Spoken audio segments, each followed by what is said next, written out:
good evening. How are you doing? I am Sam, and you are listening to Literacy, where we have the second part of The Damned by Algernon Blackwood coming up for you in a bit. But first I'm gonna talk for a minute, I guess, because it's what I do when we start the stream. How are you all? I hope that everyone's well. How's my mic? It's looking a little bit quiet, actually, on the old response monitor audio mixer thing on OBS. So I'm just going to turn myself up a little bit more gain. Now, and I'm also trying to talk a little bit louder. How's that? That's looking a little bit better. That's going to comfortably into the yellow. Sounds okay to you, but you're in good headphones? Nice, okay. You hope Joey got his attention before I went live? Kind of, yeah. So he's been asleep in a laundry basket on my desk all day because I put it there the other day and forgot to take anything out. And he's got, bed. So he's been sleeping there. He did come over like a few minutes ago and just like sat in front of me and asked for attention. Had a little bit of attention and has then gone back to the basket. So, he's there for now. It's Joey's laundry now? Yes. So we're trying to treat him for fleas, which means he's had his tablet today, and so I'm going to have to like shake everything out from the basket tomorrow and then hoover and everything, like make sure that any fleas that escape him into the basket don't just thrive there for a few days. Yeah, this has been an ongoing thing now for like probably over a year now, like just this rampant flea problem. They are resilient, let's put it that way, and it's been kind of a nightmare to get rid of them, but we're hoping to try and actually hit it properly this time.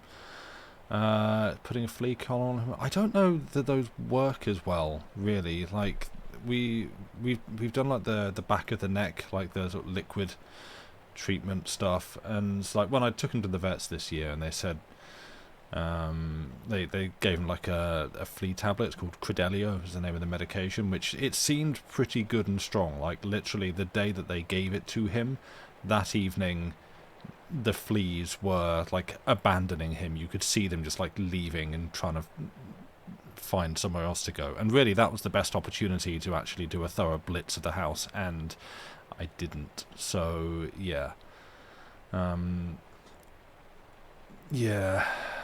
don't know. It's a thing. We're working on it. But yeah, I hope everyone's well. Me, I'm kind of drowsy, kind of foggy, and a little bit distracted. There's like probably not, but a slim possibility I might at some point have to like dash off in the middle of the stream. In which case I'll like throw you to a break until I know that I actually have to properly go. But let's hope that doesn't come up. But yeah, I'm just sort of slightly out of it. I had like a nap about a couple hours ago, and it helped a bit, but I'm still struggling a little bit. So it's just as well I've got a really long chunk of story to read this evening. Literacy Blue Sky since when? Since a few days ago. I got I got an invite code pop up on my account, and so I made us a Blue Sky account on that.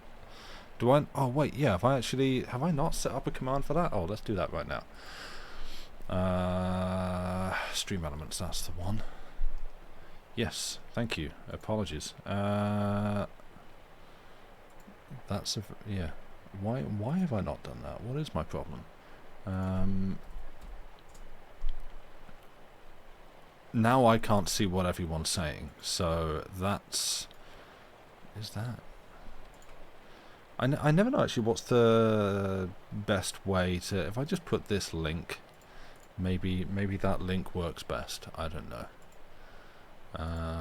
Let's put me there. May you do a shameless self-promo? Yes, absolutely, thank you for reminding me. Well, I mean, which thing are you going to be self-promoing, might I ask? Because you have two. But yes, by you... You're asking that like this is my channel. This is literally as much your channel as it is mine. Like, you do not need to ask me I have absolutely no grounds or authority to tell you off for anything you do on this channel. Like, yeah, please do. Yes, you may self-promote.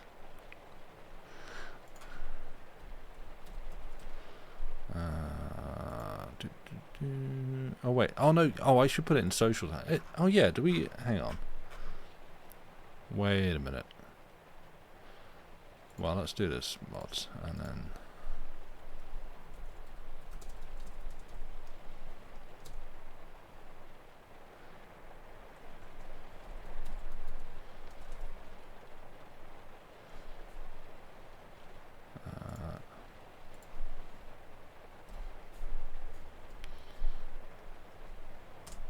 do that, and excuse just the dead air being so rude. Oh no, we have Mastodon. Yeah, I've not actually made just a straight up general purpose socials command. Oh, look at that. Have I? No, I've got, yeah. Oh, okay, well I should do that. Oh wow, the reading one we've not updated since I was doing 20,000 Leagues Under the Sea. Huh. Well, anyway, I'll leave that open and maybe I'll remember to do it later. But yes, yeah, if you are here watching today, do please click one of those links that Lucy's put in chat. And, well, if you don't want to watch now or listen now, because obviously you're here for this, keep it for later, please do. Because, yeah, and if you're on... Ooh, actually, yeah, I'll drop those links into the comment... Well, not to comment, into the information under this on the YouTube VOD. For anyone who's listening on YouTube to go and listen to. Yeah, Lucy's got a couple of cool things up. Firstly, she was on BBC Radio 3 this afternoon, talking about her favourite bits of music in a cool interview with Jess Gillam, which was really, really cool. And that's awesome. As we were sort of chatting about it earlier, it's like, it's not just, oh, you're on to talk about, like, your new thing, so who are you and why should we care? This is like, yeah, we care about you, we're interested in you and what you're past that point now, you do the cool things, and so now we respect your opinions about other things, so please come on and tell us what other things you're interested in. That's really cool. And yes, the second link there to the This Is Not a Trumpet video, which, yeah, is Lucy's dootings, sort of, I guess, improvised extended techniques, I think. Yeah, I mean, you could say it better than I do. And a bunch of, like, stock footage that we compiled together and I've sort of edited and selected and put in place to try and sort of accentuate the vibes that these sounds give. And it's by far the artsiest extended technique improv, thank you. It's by far the artsiest piece that I've ever worked on. And was a lot of fun. Very vibes, much art. Exactly. It was really cool just being like, oh, what out of the things that I have here available in front of me, what does this sound that I'm hearing most effectively line up to? And like picking out bits like that and sort of, yeah, cutting and putting in place based on feels, on vibes. It was really, really fun, really nice. And it meant I got to look at some really lovely stock footage. Turns out some people with drones have got some really, really nice stock footage, and there's a lot of very cool, slightly abstract nature stuff out there. And so yeah, I enjoyed a lot working on that. It's really cool. So yes, if I can remember to stick those in the information under this video when it goes up on YouTube, I will do so, because that would be very good. But yes, my intent, as I make myself comfortable, was not to sit and talk for too long at the start, because, as I say, we have quite a lot of story to go. Probably about as much as The Willows in its entirety. This is quite a long story, quite a long short story that he's written here. And so yeah, I didn't really want to sit and ramble for too long. So what I shall do is offer you a bit of a recap over the last one, where our protagonist well, I guess protagonist. It's written from the perspective of Bill, or Billy, who, with his sister, have been invited to stay with his sister's friend Mabel, who is, I think, a fairly recent widow. Excuse me, a medium story. Yes, thank you. A short story long. You might. Yeah. What? Yes. Text link. Yes, indeed. I do actually have that. I will put that if it is. No, that's the wrong one. 1 second, because I actually found one that links to the chapter that we shall be starting from. Ta-da! There, and I think I should be able to get you one for the second half as well when that comes up. But yes, so our protagonist, Bill, and because I'm saying protagonist, but it's kind of him and his sister. It's written from his perspective, but it's him and his sister are both like the primary participants in this. Bill, is a writer and has gone to use the extensive library in Mabel's house, his sort of fancy, slightly secluded, a little bit gaudy by his opinions house. There's a big stately manor in the middle of Surrey, I think.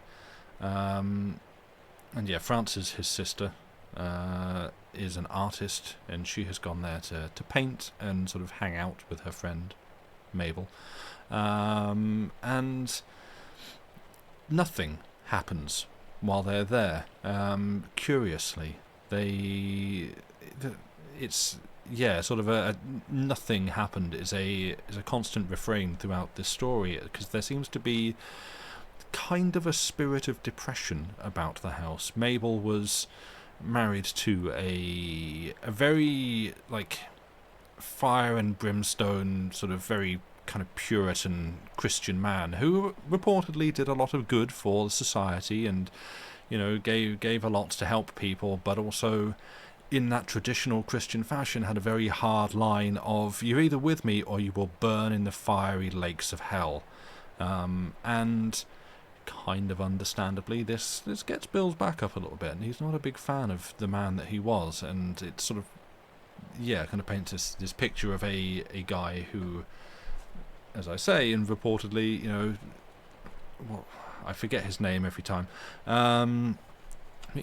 did a lot of good for the community, but kind of in that sort of Christian fashion of, I'll do good so long as you subscribe to my doctrines and do everything that I say.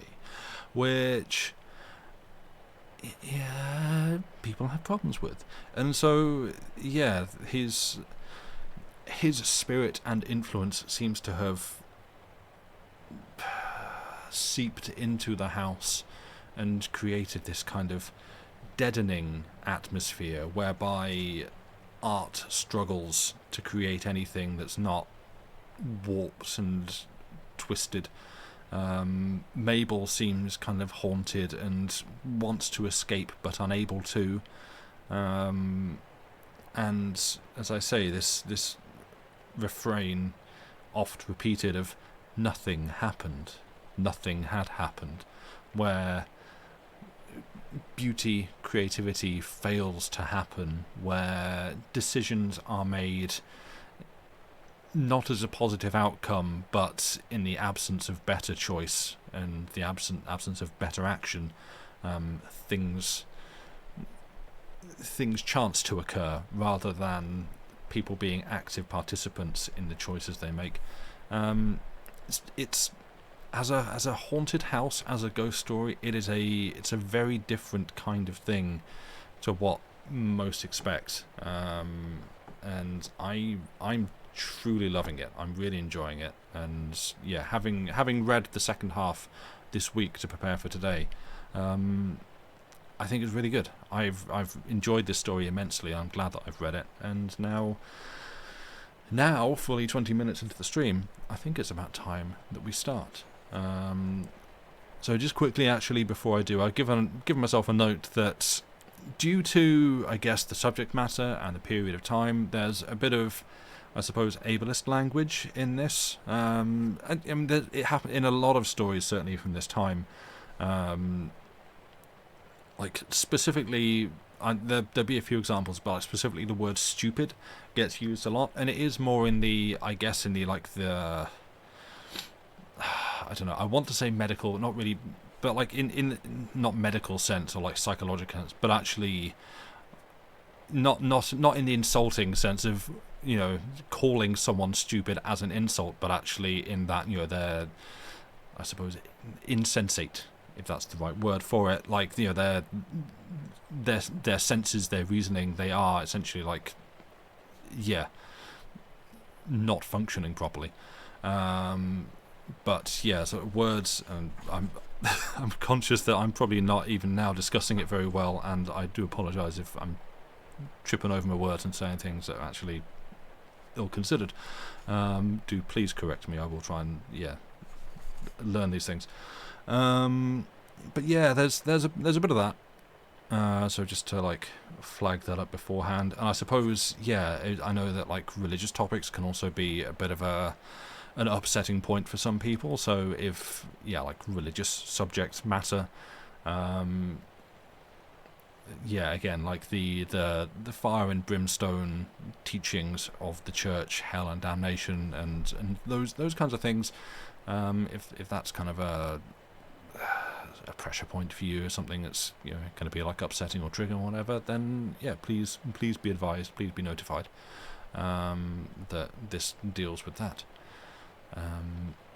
And if there's anything else that I should mention that I've forgotten or just not picked up on, then again, do please tell me, so that I can learn, frankly, because I would like to do that. But now that I've said all that, let's see how this goes. As this next chapter starts like in the middle of the thought that the last one finished on, hence the recap. But well, let's just go to it. You've got your text. You can scroll back a little bit if you like. As we continue with The Damned by Algernon Blackwood. Chapter 6. And, instinctively, once alone, I made for the places where she had painted her extraordinary pictures. I tried to see what she had seen. Perhaps, now that she had opened my mind to another view, I should be sensitive to some similar interpretation, and possibly by way of literary expression. If I were to write about the place, I asked myself, how should I treat it? Deliberately invited an interpretation in the way that came easiest to me. So I deliberately invited an interpretation in the way that came easiest to me. Writing. But in this case there came no such revelation. Looking closely at the trees and flowers, the bits of lawn and terrace, the rose garden and corner of the house where the flaming creeper hung so thickly, I discovered nothing of the odious, unpure thing her colour and grouping had unconsciously revealed. At first, that is, I discovered nothing. The reality stood there, commonplace and ugly, side by side with her distorted vision of it that lay in my mind. It seemed incredible. I tried to force it, but in vain. My imagination ploughed less deeply than hers, or to another pattern grew different seed. Where I saw the gross soul of an overgrown suburban garden, inspired by the spirit of a vulgar, rich revivalist who loved to preach damnation, she saw this rush of pagan liberty and joy, this strange license of primitive flesh which, tainted by the other, produced the adulterated, vile result. Certain things, however, gradually then became apparent, forcing themselves upon me willy-nilly. They came slowly but overwhelmingly. Not that facts had changed or natural details altered in the grounds. This was impossible. But that I noticed for the first time various aspects I had not noticed before, trivial enough, yet for me just then significant. Some I remembered from previous days. Others I saw now as I wandered to and fro, uneasy, uncomfortable, almost, it seemed, watched by someone who took note of my impressions. The details were so foolish, the total result so formidable. I was half aware that others tried hard to make me see. It was deliberate. My sister's phrase, "One layer got at me, another gets at you," flashed undesired upon me. For I saw, as with the eyes of a child, what I can only call a goblin garden. House, grounds, trees and flowers belonged to a goblin world that children enter through the pages of their fairy tales. And what made me first aware of it was the whisper of the wind behind me, so that I turned with a sudden start, feeling that something had moved closer. An old ash tree, ugly and ungainly, had been artificially trained to form an arbour at one end of the terrace that was a tennis lawn, and the leaves of it now went rustling together, swishing as they rose and fell. I looked at the ash tree and felt as though I had passed that moment between doors into this goblin garden that crouched behind the real one. Below, at a deeper layer perhaps, lay hidden the one my sister had entered. To deal with my own, however, I call it goblin because an odd aspect of the quaint in it yet never quite achieved the picturesque. Grotesque, probably, is the truer word, for everywhere I noticed, and for the first time, this slight alteration of the natural, due either to the exaggeration of some detail, or to its suppression, generally, I think, to the latter. Life everywhere appeared to me as blocked from the full delivery of its sweet and lovely message. Some counter-influence stopped it, suppression, or sent it awry, exaggeration. The house itself, mere expression, of course, of a narrow, limited mind, was sheer ugliness. It required no further explanation. With the grounds and garden, so far as shape and general plan were concerned, this was also true, but that trees and flowers and other natural details should share the same deficiency perplexed my logical soul, and even dismayed it. I stood and stared, then moved about, and stood and stared again. Everywhere was this mockery of a sinister, unfinished aspect. I sought in vain to recover my normal point of view. My mind had found this goblin garden and wandered to and fro in it, unable to escape. The change was in myself, of course, and so trivial were the details which illustrated it that they sound absurd, thus mentioned one by one. For me, they proved it, is all I can affirm. The goblin touch lay plainly everywhere, in the forms of the trees planted at neat intervals along the lawns, in this twisted ash that rustled just behind me, in the shadow of the gloomy Wellingtonias whose sweeping skirts obscured the grass, but especially, I noticed, in the tops and crests of them, for here the delicate, graceful curves of last year's growth seemed to shrink back into themselves.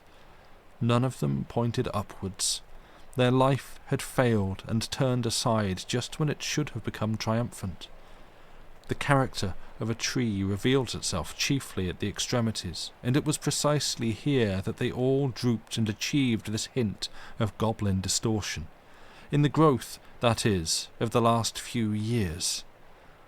What ought to have been fairy, joyful, natural, was instead uncomely to the verge of the grotesque. Spontaneous expression was arrested.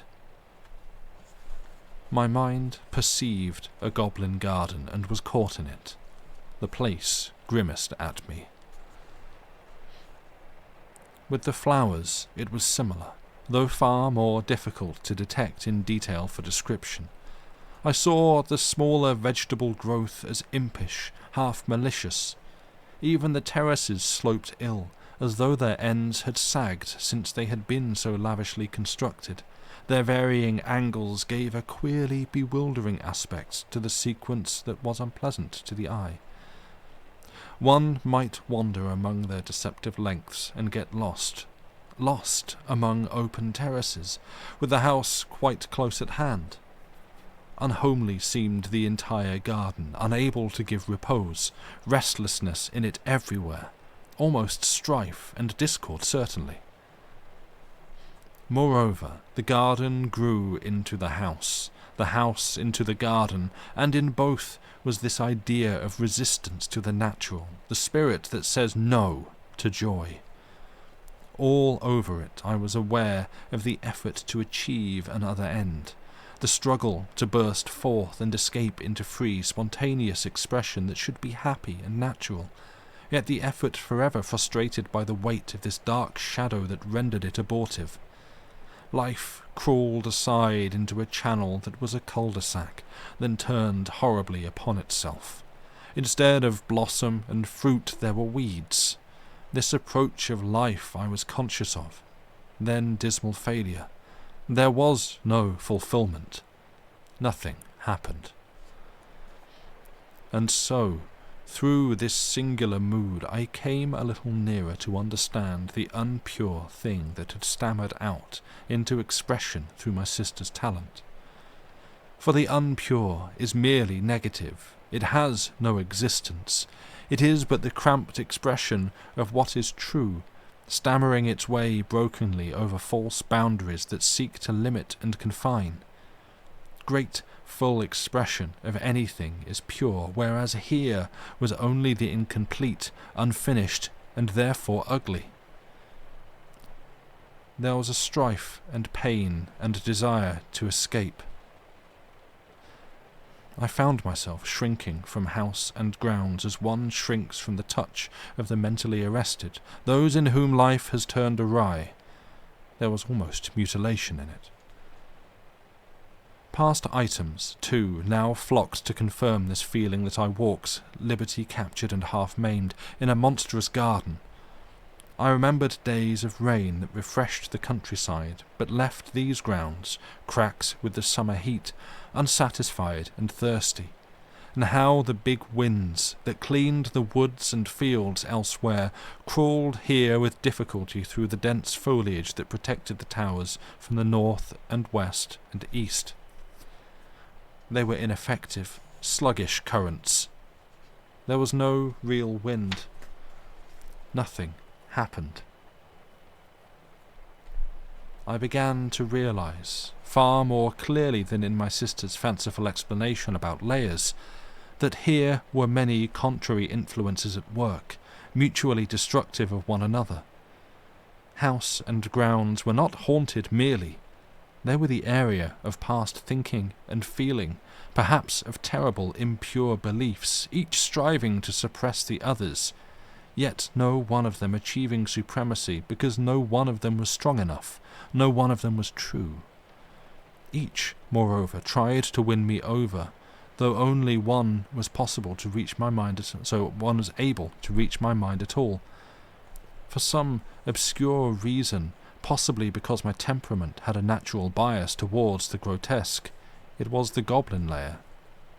With me, it was the line of least resistance. In my own thoughts, this goblin garden revealed, of course, merely my personal interpretation. I felt now objectively what long ago my mind had felt subjectively. My work, essential sign of spontaneous life with me, had stopped dead. Production had become impossible. I stood now considerably closer to the cause of this sterility. The cause, rather turned bolder, had stepped insolently nearer. Nothing happened anywhere. House, garden, mind alike were barren, abortive, torn by the strife of frustrate impulse, ugly, hateful, sinful. Yet behind it all was still the desire of life, desire to escape, accomplish, hope, an intolerable hope. I became startlingly aware, crowned torture. And, realizing this, though in some part of me where reason lost her hold, there rose upon me then another and a darker thing that caught me by the throat and made me shrink with a sense of revulsion that touched actual loathing. I knew instantly whence I came, this wave of abhorrence and disgust, for even while I saw red and felt revolt rise in me, it seemed that I grew partially aware of the layer next below the goblin. I perceived the existence of this deeper stratum. One opened the way for the other, as it were. There were so many, yet all interrelated. To admit one was to clear the way for all. If I lingered, I should be caught, horribly. They struggled with such violence for supremacy among themselves, however, that this latest uprising was instantly smothered and crushed back, though not before a glimpse had been revealed to me, and the redness in my thoughts transferred itself to colour my surroundings thickly and appallingly, with blood. This lurid aspect drenched the garden, smeared the terraces, lent to the very soil a tinge as of sacrificial rites that choked the breath in me, while it seemed to fix me to the earth my feet so longed to leave. It was so revolting that at the same time I felt a dreadful curiosity as of fascination. I wished to stay. Between these contrary impulses I think I actually reeled a moment, transfixed by a fascination of the awful. Through the lighter goblin veil I felt myself sinking down, down, down into this turgid layer that was so much more violent and so much more ancient. The upper layer indeed seemed fairy by comparison with this terror born of the lust for blood, thick with the anguish of human sacrificial victims. Upper! Then I was already sinking. My feet were caught. I was actually in it. What atavistic strain, hidden deep within me, had been touched into vile response, giving this flash of intuitive comprehension, I cannot say. The coatings laid on by civilization are probably thin enough in all of us. I made a supreme effort. The sun and wind came back. I could almost swear I opened my eyes. Something very atrocious surged back into the depths, carrying with it a thought of tangled woods, of big stones standing in a circle, motionless white figures, the one form bound with ropes, and the ghastly gleam of the knife. Like smoke upon a battlefield, it rolled away. I was standing on the gravel path below the second terrace when the familiar goblin garden danced back again, doubly grotesque now, doubly mocking, yet, by way of contrast, almost welcome. My glimpse into the depths was momentary, it seems, and had passed utterly away. The common world rushed back with a sense of glad relief, yet ominous now forever, I felt, for the knowledge of what its past had built upon. In street, in theatre, in the festivities of friends, in music room or playing field, even, indeed, in church, how could the memory of what I had seen and felt leave its hideous trace? This very structure of my thought, it seemed to me, was stained. What has been thought by others can never be obliterated until... With a start, my reverie broke and fled, scattered by a violent sound that I recognized for the first time in my life as wholly desirable. The returning motor meant that my hostess was back. Yet so urgent had been my temporary obsession that my first presentation of her was, well, not as I knew her now. Floating along with a face of anguished torture, I saw Mabel, a mere effigy captured by others' thinking, passed down into those depths of fire and blood that only just had closed beneath my feet. She dipped away. She vanished, her fading eyes turned to the last towards some saviour who had failed her, and that strange, intolerable hope was in her face. The mystery of the place was pretty thick about me just then. It was the fall of dusk, and the ghost of slanting sunshine was as unreal as though badly painted. The garden stood at attention all about me.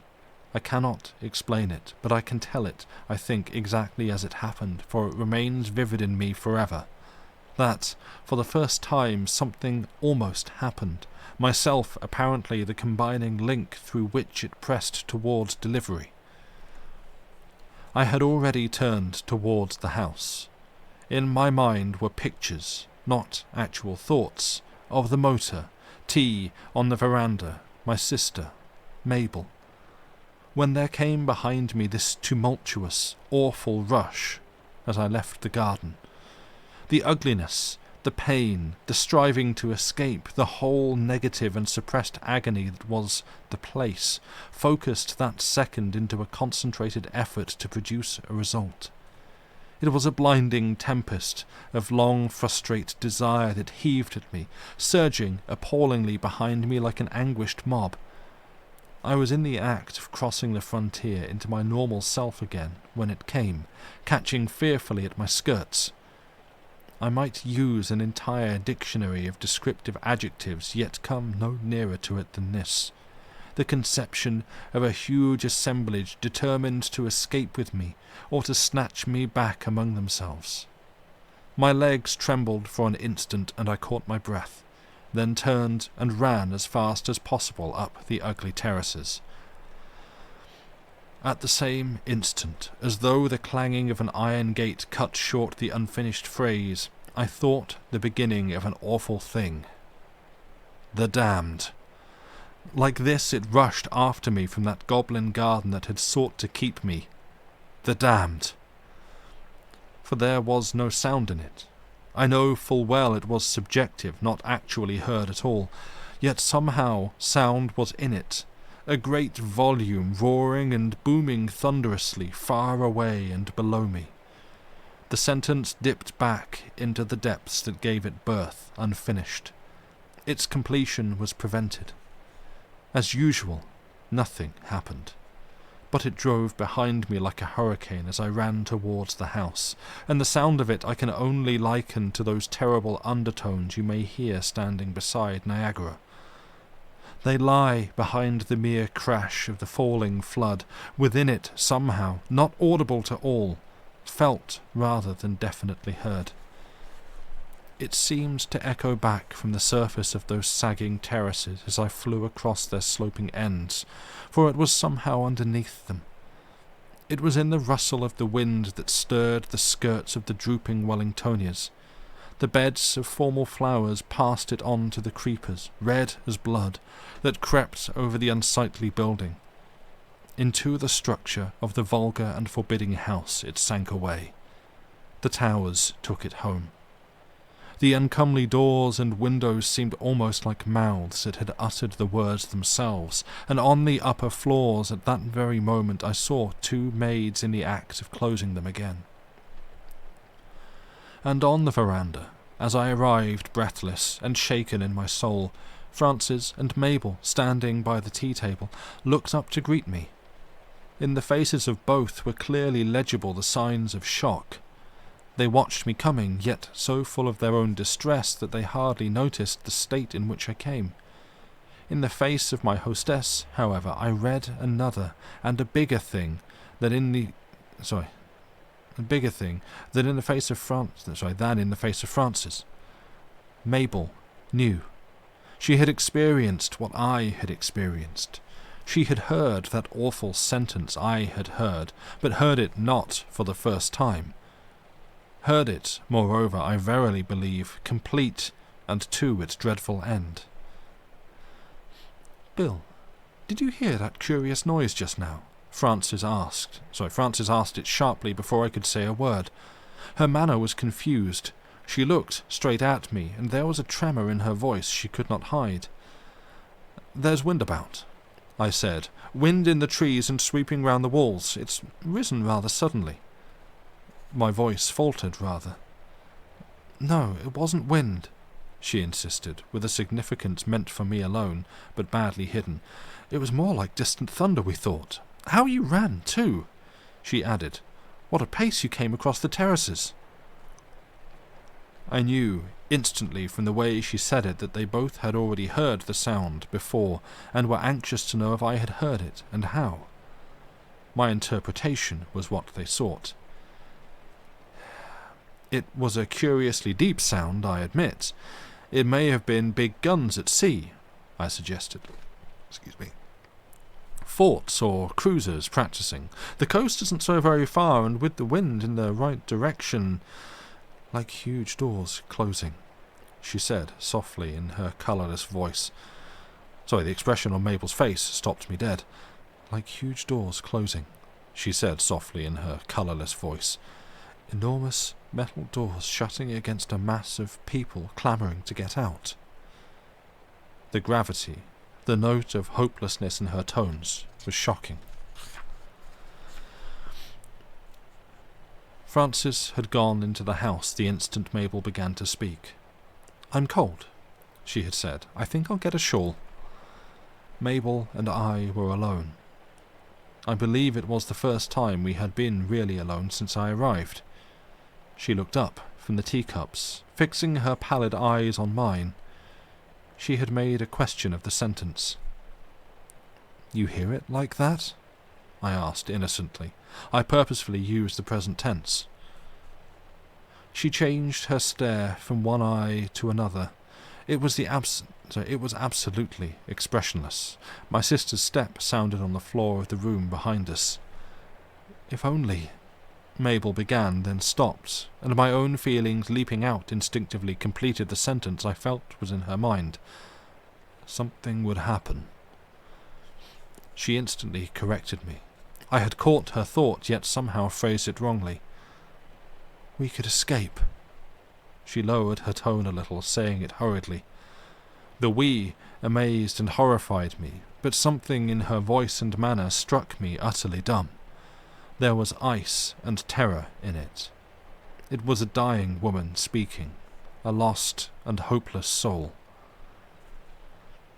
In that atrocious moment I hardly noticed what was said exactly, but I remember that my sister returned with a grey shawl about her shoulders, and that Mabel said, in her ordinary voice again, "It is chilly, yes, let's have tea inside."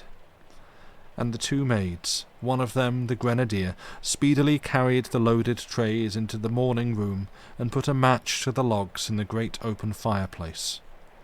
It was, after all, foolish to risk the sharp evening air, for dusk was falling steadily, and even the sunshine of the day just fading could not turn autumn into summer. I was the last to come in. Just as I left the veranda, a large black bird swooped down in front of me past the pillars. It dropped from overhead, swerved abruptly to one side as it caught sight of me, and flapped heavily towards the shrubberies on the left of the terraces, where it disappeared into the gloom. It flew very low, very close, and it startled me, I think, because in some way it seemed like my shadow materialized, as though the dark horror that was rising everywhere from house and garden, then settling back so thickly yet so imperceptibly upon us all, were incarnated in that whirring creature that passed between the daylight and the coming night. I stood a moment, wondering if it would appear again before I followed the others indoors, and, as I was in the act of closing the windows after me, I caught a glimpse of a figure on the lawn. It was some distance away, on the other side of the shrubberies, in fact where the bird had vanished. But in spite of the twilight that half magnified, half obscured it, the identity was unmistakable. I knew the housekeeper's stiff walk too well to be deceived. "Mrs. Marsh taking the air," I said to myself. I felt the necessity of saying it, and I wondered why she was doing so at this particular hour. If I had other thoughts, they were so vague and so quickly and utterly suppressed that I cannot recall them sufficiently to relate them here. And, once indoors, it was to be expected that there would come explanation, discussion, conversation at any rate, regarding the singular noise and its cause, some uttered evidence of the mood that had been strong enough to drive us all inside. Yet there was none. Each of us, purposely and with various skill, ignored it. We talked little, and when we did it was of anything in the world but that. Personally, I experienced a touch of the same bewilderment which had come over me during my first talk with Frances on the evening of my arrival, for I recall now the acute tension, and the hope, yet dread, that one or other of us must sooner or later introduce the subject. It did not happen, however. No reference was made to it, even remotely. It was the presence of Mabel, I felt positive, that prohibited. As soon might we have discussed death in the bedroom of a dying woman. The only scrap of conversation I remember, where all was ordinary and commonplace, was when Mabel spoke casually to the grenadier, asking why Mrs. Marsh had omitted to do something or other. What it was, I forget, and that the maid replied respectfully that Mrs. Marsh was very sorry, but her hand still pained her. I inquired, though so casually that I scarcely know what prompted the words, whether she had injured herself severely, and the reply, "She upset a lamp and burnt herself," was said in a tone that made me feel my curiosity was indiscreet, but she always has an excuse for not doing things she ought to do. The little bit of conversation remained with me, and I remember particularly the quick way Frances interrupted and turned to talk upon the delinquencies of servants in general, telling incidents of her own at our flat with a volubility that perhaps seemed forced, and that certainly did not encourage general talk as it may have been intended to do. We lapsed into silence immediately she finished. But for all our care and all our calculated silence, each knew that something had, in these last moments, come very close. It had brushed us in passing, it had retired, and I am inclined to think, now, that the large, dark thing I saw riding the dusk, probably bird of prey, was in some sense a symbol of it in my mind. That actually there had been no bird at all, I mean, but that my mood of apprehension and dismay had formed the vivid picture in my thoughts. It had swept past us, it had retreated, but it was, now, at this moment, in hiding very close, and it was watching us. Perhaps, too, it was mere coincidence that I encountered Mrs. Marsh, his housekeeper, several times that evening, in the short interval between tea and dinner, and that on each occasion the sight of this gaunt, half-saturnine woman fed my prejudice against her. Once, on my way to the telephone, I ran into her just where the passage is somewhat jammed by a square table, carrying the Chinese gong, a grandfather's clock, and a box of croquet mallets. We both gave way, then both advanced, then gave way again, simultaneously. It seemed impossible to pass. We stepped with decision to the same side, finally colliding in the middle, while saying those futile little things, half apology, half excuse, that are inevitable at such times. In the end she stood upright against the wall for me to pass, taking her place against the very door I wished to open. It was ludicrous. "Excuse me, I was just going in to telephone," I explained, and she sidled off, murmuring apologies, but opening the door for me while she did so. Our hands met a moment on the handle. There was a second's awkwardness. It was too stupid. I remembered her injury, and by way of something to say, I inquired after it. She thanked me. It was entirely healed now, but it might have been much worse, and there was something about the mercy of the Lord that I didn't quite catch. While telephoning, however, London call and my attention focused on it, realized sharply that this was the first time I had spoken with her. Also that I had touched her. It happened to be a Sunday, and the lines were clear. I got my connection quickly, and the incident was forgotten while my thoughts went up to London. On my way upstairs, then, the woman came back into my mind, so that I recalled other things about her. How she seemed all over the house, in unlikely places often. How I had caught her sitting in the hall alone that night. How she was forever coming and going with her lugubrious visage, that untidy hair at the back that had made me laugh 3 years ago with the idea that it looked singed or burnt, and how the impression on my first arrival at the Towers was that this woman somehow kept alive, though its evidence was outwardly suppressed, the influence of her late employer and of his sombre teachings. Somewhere with her was associated the idea of punishment, vindictiveness, revenge.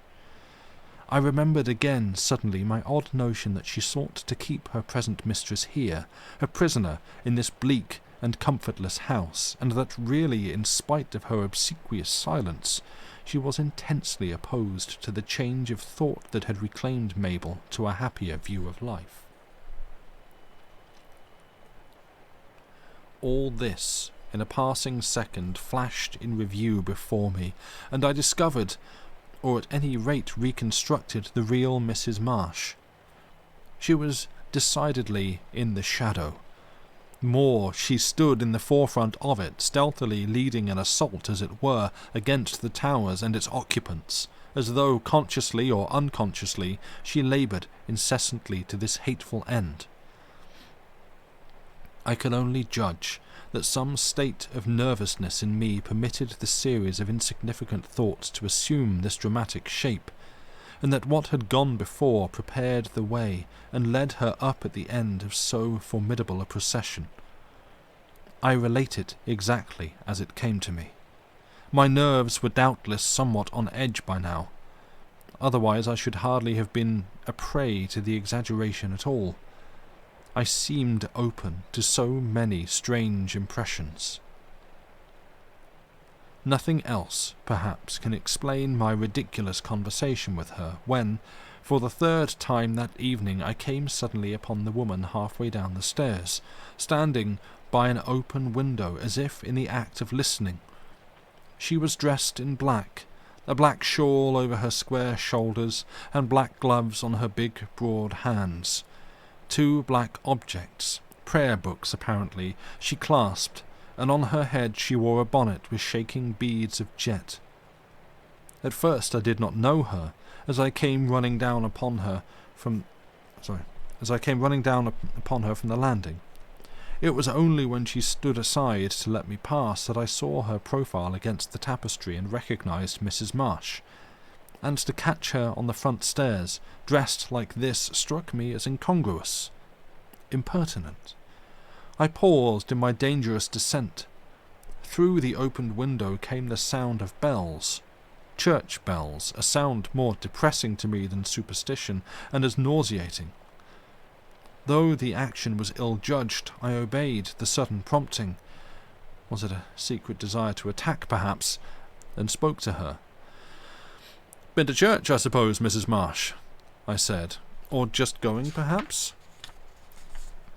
Her face, as she looked up a second to reply, was like an iron doll that moved its lips and turned its eyes, but made no other imitation of life at all. "Some of us still goes, sir," she said unctuously. It was respectful enough, yet the implied judgment of the rest of the world made me almost angry. A deferential insolence lay behind the affected meekness. "For those who believe, no doubt it is helpful," I smiled. "True religion brings peace and happiness, I'm sure. Joy, Mrs. Marsh, joy!" I found keen satisfaction in the emphasis. She looked at me like a knife. I cannot describe the implacable thing that shone in her fixed, stern eyes, nor the shadow of felt darkness that stole across her face. She glittered. I felt hate in her. I knew, she knew too, who was in the thoughts of us both at that moment. She replied softly, never forgetting her place for an instant. "There is joy, sir, in heaven, over one sinner that repenteth, and in church there goes up in prayer to God for those who... well, for the others, sir, who..." She cut short her sentence thus. The gloom about her as she said it was like the gloom about a hearse, a tomb, a darkness of great hopeless dungeons. My tongue ran on of itself with a kind of bitter satisfaction. "We must believe there are no others, Mrs. Marsh. Salvation, you know, would be such a failure if there were. No merciful, all-foreseeing God could ever have devised such a fearful plan." Her voice, interrupting me, seemed to rise out of the bowels of the earth. "They rejected the salvation when it was offered to them, sir, on earth." "But you wouldn't have them tortured forever because of one mistaken ignorance?" I said, fixing her with my eye. "Come now, would you, Mrs. Marsh? No God worth worshipping could permit such cruelty. Think a moment what it means." She stared at me, a curious expression in her stupid eyes. It seemed to me as though the woman in her revolted, while yet she dared not suffer her grim belief to trip. That is, she would willingly have had it otherwise, but for a terror that prevented. "We may pray for them, sir, and we do. We may hope." She dropped her eyes to the carpet. "Good, good," I put in cheerfully, sorry now that I had spoken at all. "That's more helpful at any rate, isn't it?" She murmured something about Abraham's bosom and the time of salvation not being forever, as I tried to pass her. Then a half gesture that she made stopped me. There was something more she wished to say, to ask. She looked up furtively. In her eyes I saw the woman peering out through fear. "Perhaps, sir," she faltered, as though lightning must strike her dead. "Perhaps, would you think, a drop of cold water given in his name might moisten—" But I stopped her, for the foolish talk had lasted long enough. "Of course," I exclaimed, "of course, for God is love, remember, and love means charity, tolerance, sympathy, and sparing others pain." And I hurried past her, determined to end the outrageous conversation for which yet I knew myself entirely to blame. Behind me she stood stock still for several minutes, half bewildered, half alarmed, as I suspected. I caught the fragment of another sentence, one word of it rather, punishment, but the rest escaped me. Her arrogance and condescending tolerance exasperated me, while I was at the same time secretly pleased that I might have touched some string of remorse or sympathy in her after all. Her belief was iron. She dared not let it go, yet somewhere underneath there lurked the germ of a wholesome revulsion. She would help them, if she dared. Her question proved it. Half ashamed of myself, I turned and crossed the hall quickly, lest I should be tempted to say more, and in me was a disagreeable sensation as though I had just left the incurable ward of some great hospital. A reaction caught me as of nausea. I wanted such people cleansed by fire. They seemed to me as centres of contamination whose vicious thoughts flowed out to stain God's glorious world. I saw myself, Francis, Mabel too especially, on the rack, while that odious figure of cruelty and darkness stood over us and ordered the awful handles turned, in order that we might be saved. Forced, that is, to think and believe exactly as she thought and believed. I found relief for my somewhat childish indignation by letting myself loose upon the organ then. The flood of Bach and Beethoven brought back the sense of proportion. It proved, however, at the same time that there had been this growth of distortion in me, and that it had been provided apparently by my closer contact, for the first time, with that funereal personality, the woman who, like her master, believed that all holding views of God that differed from our own must be damned eternally. It gave me, moreover, some faint clue, perhaps, though a clue I was unequal of following up, to the nature of the strife and terror and frustrate influence in the house. That housekeeper had to do with it. She kept it alive.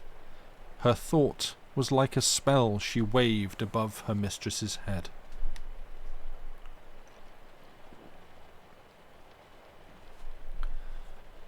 Chapter 7. That night I was wakened by a hurried tapping at my door, and before I could answer, Frances stood beside my bed. She had switched on the light as she came in. Her hair fell straggling over her dressing gown. Her face was deathly pale, its expression so distraught it was almost haggard. The eyes were very wide.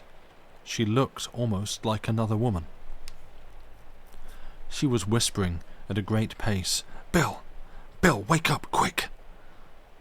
I'm awake. What is it? I whispered too. I was startled. Listen, was all she said. Her eyes stared into vacancy. There was not a sound in the great house. The wind had dropped and all was still. Only the tapping seemed to continue endlessly in my brain.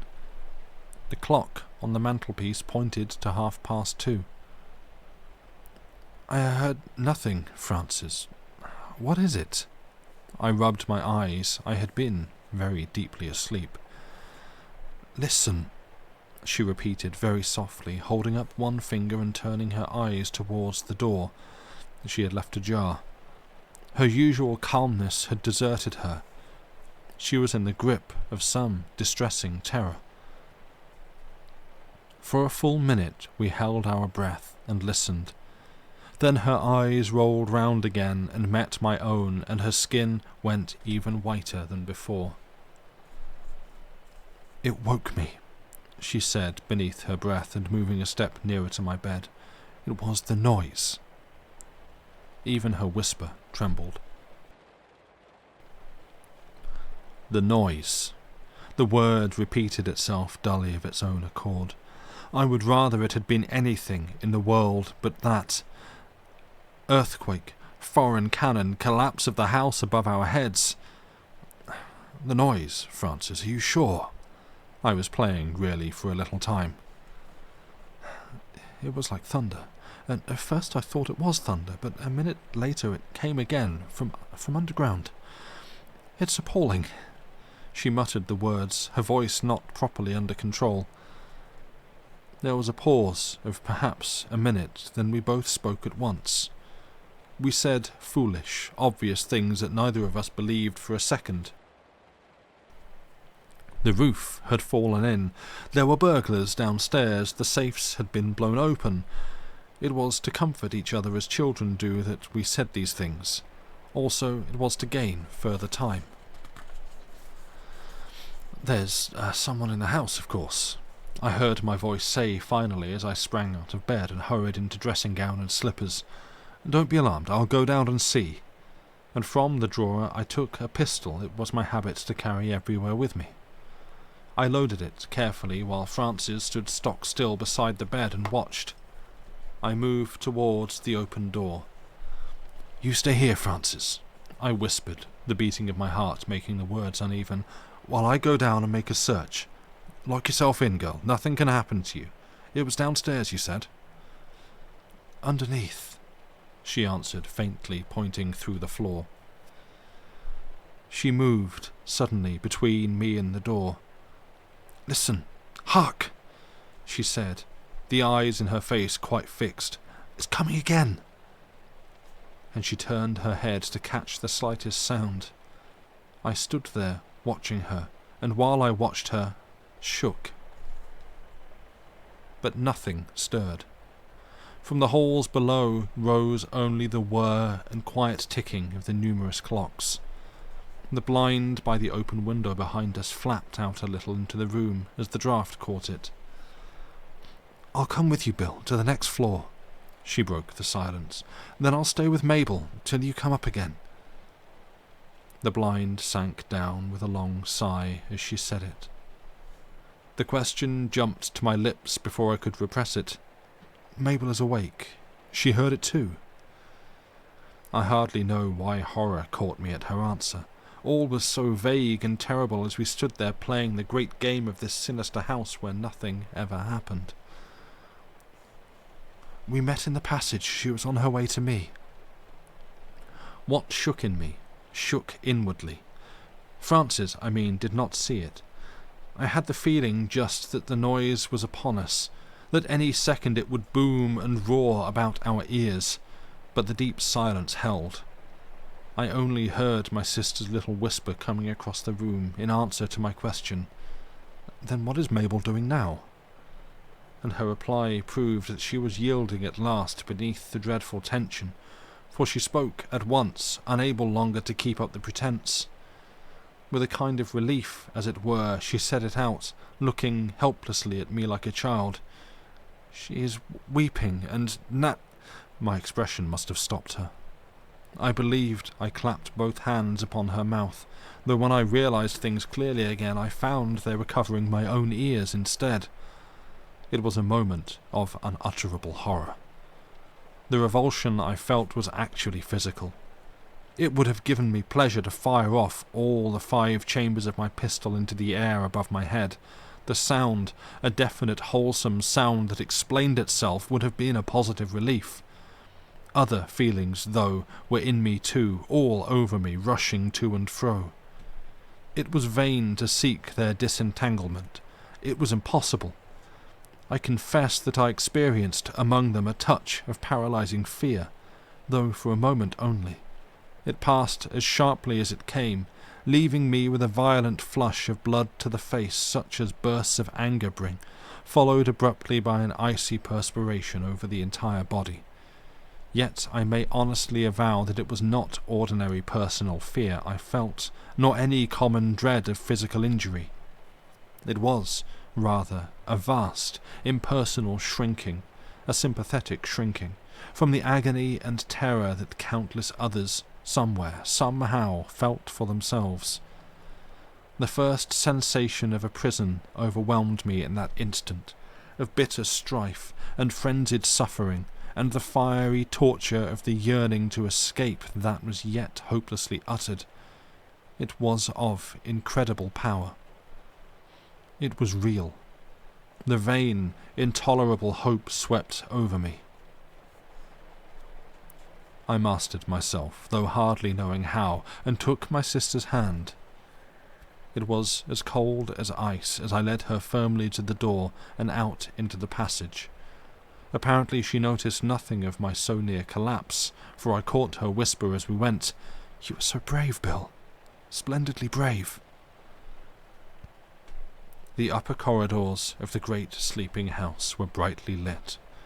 On her way to me she had turned on every electric switch her hand could reach, and as we passed the final flight of stairs to the floor below, I heard a door shut softly and knew that Mabel had been listening, waiting for us. I led my sister up to it. She knocked, and the door was opened cautiously an inch or so. The room was pitch black. I caught no glimpse of Mabel standing there. Frances turned to me with a hurried whisper, "Billy, you will be careful, won't you?" and went in. I just had time to answer that I would not be long, and Frances to reply, "You'll find us here," when the door closed and cut her sentence short before the end. But it was not alone the closing door that took the final words. Frances, by the way she disappeared, I knew it, had made a swift and violent movement into the darkness that was as though she sprang. She leaped upon that other woman who stood back among the shadows, for, simultaneously with the clipping of the sentence, another sound was also stopped, stifled, smothered, choked back, lest I should also hear it, yet not in time. I heard it, a hard and horrible sound that explained both the leap and the abrupt cessation of the whispered words. I stood irresolute a moment. It was as though all the bones had been withdrawn from my body, so that I must sink and fall. That sound plucked them out, and plucked out my self-possession with them. I am not sure that it was a sound I had ever heard before, though children, I half remembered, made it sometimes in blind rages when they knew not what they did. In a grown-up person, certainly, I had never known it. I associated it with animals, rather, horribly. In the history of the world, no doubt, it has been common enough, alas, but fortunately today there can be but few who know it, or would recognize it even when heard. The bones shot back into my body the same instant, but red-hot and burning. The brief instant of irresolution passed. I was torn between the desire to break down the door and enter, and to run for my life from a thing I dared not face. Out of the horrid tumult, then, I adopted neither course. Without reflection, certainly without analysis of what was best to do for my sister, myself, or Mabel, I took up my action where it had been interrupted. I turned from the awful door and moved slowly towards the head of the stairs. But that dreadful little sound came with me. I believe my own teeth chattered. It seemed all over the house, in the empty halls that opened into the long passages towards the music room, and even in the grounds outside the building. From the lawns and barren garden, from the ugly terraces themselves, it rose into the night, and behind it came a curious driving sound, incomplete, unfinished, as of wailing for deliverance, the wailing of desperate souls in anguish, the dull and dry beseeching of hopeless spirits in prison. That I could have taken the little sound from the bedroom where I actually heard it, and spread it thus over the entire house and grounds, is evidence, perhaps, of the state my nerves were in. The wailing, assuredly, was in my mind alone, but the longer I hesitated, the more difficult became my task, and, gathering up my dressing gown, lest I should trip in the darkness, I passed slowly down the staircase into the hall below. I carried neither candle nor matches. Every switch in room and corridor was known to me. The covering of darkness was indeed rather comforting than otherwise, for if it prevented seeing, it also prevented being seen. The heavy pistol, knocking against my thigh as I moved, made me feel I was carrying a child's toy foolishly. I experienced in every nerve that primitive, vast dread which is the thrill of darkness. Merely the child in me was comforted by that pistol. The night was not entirely black. The iron bars across the glass front door were visible, and, equally, I discerned the big, stiff wooden chairs in the hall, the gaping fireplace, the upright pillars supporting the staircase, the round table in the centre with its books and flower vases, and the basket that held visitors' cards. There, too, was the stick and umbrella stand, and the shelf with railway guides, directory and telegraph forms. Clocks ticked everywhere with sounds like quiet footfalls. Light fell here and there in patches from the floor above. I stood a moment in the hall, letting my eyes grow more accustomed to the gloom, while deciding on a plan of search. I made out the ivy trailing outside over one of the big windows, and then the tall clock by the front door made a grating noise deep down inside its body. It was the presentation clock, large and hideous, given by the congregation of his church, and, dreading the booming strike it seemed to threaten, I made a quick decision. If others beside myself were about in the night, the sound of that striking might cover their approach. So I tiptoed to the right, where the passage led towards the dining room. In the other direction were the morning and drawing rooms, both little used, and various other rooms beyond that had been his, generally now kept locked. I thought of my sister, waiting upstairs with that frightened woman for my return. I went quickly yet stealthily. And, to my surprise, the door of the dining room was open. It had been opened. I paused on the threshold, staring about me. I think I fully expected to see a figure blocked in the shadows against the heavy sideboard, or looming on the other side beneath his portrait. But the room was empty. I felt it empty. Through the wide bow windows that gave onto the veranda came an uncertain glimmer that even shone reflected in the polished surface of the dinner table, and again I perceived the stiff outline of chairs, waiting, tenantless, all round it, two larger ones with high carved backs at either end. The monkey trees on the upper terrace, too, were visible outside against the sky, and the solemn crests of the Wellingtonias on the terraces below. The enormous clock on the mantelpiece ticked very slowly as though its machinery were running down, and I made out the pale round patch that was its face. resisting my first inclination to turn the lights up. My hand had gone so far as to finger the friendly knob. I crossed the room so carefully that no single board creaked, nor a single chair, as I rested a hand upon its back, moved on the parquet flooring. I turned neither to the right nor left, nor did I once look back. I went towards the long corridor filled with priceless objets d'art that led through various antechambers into the spacious music room, and only at the mouth of this corridor did I next halt a moment in uncertainty, for this long corridor, lit faintly by high windows on the left from the veranda, was very narrow owing to the massive shelves and fancy tables it contained. It was not that I feared to knock over precious things as I went, but that because of its ungenerous width there would be no room to pass another person, if I met one. And the uncertainty had suddenly come upon me that somewhere in this corridor another person at this actual moment stood. Here, somehow, amid all this dead atmosphere of furniture and impersonal emptiness, lay the hint of a living human presence. And with such conviction did it come upon me that my hand instinctively gripped the pistol in my pocket before I could even think. Either someone had passed along this corridor just before me, or someone lay waiting at its farther end, withdrawn or flattened into one of the little recesses to let me pass. It was the person who had opened the door, and the blood ran from my heart as I realized it.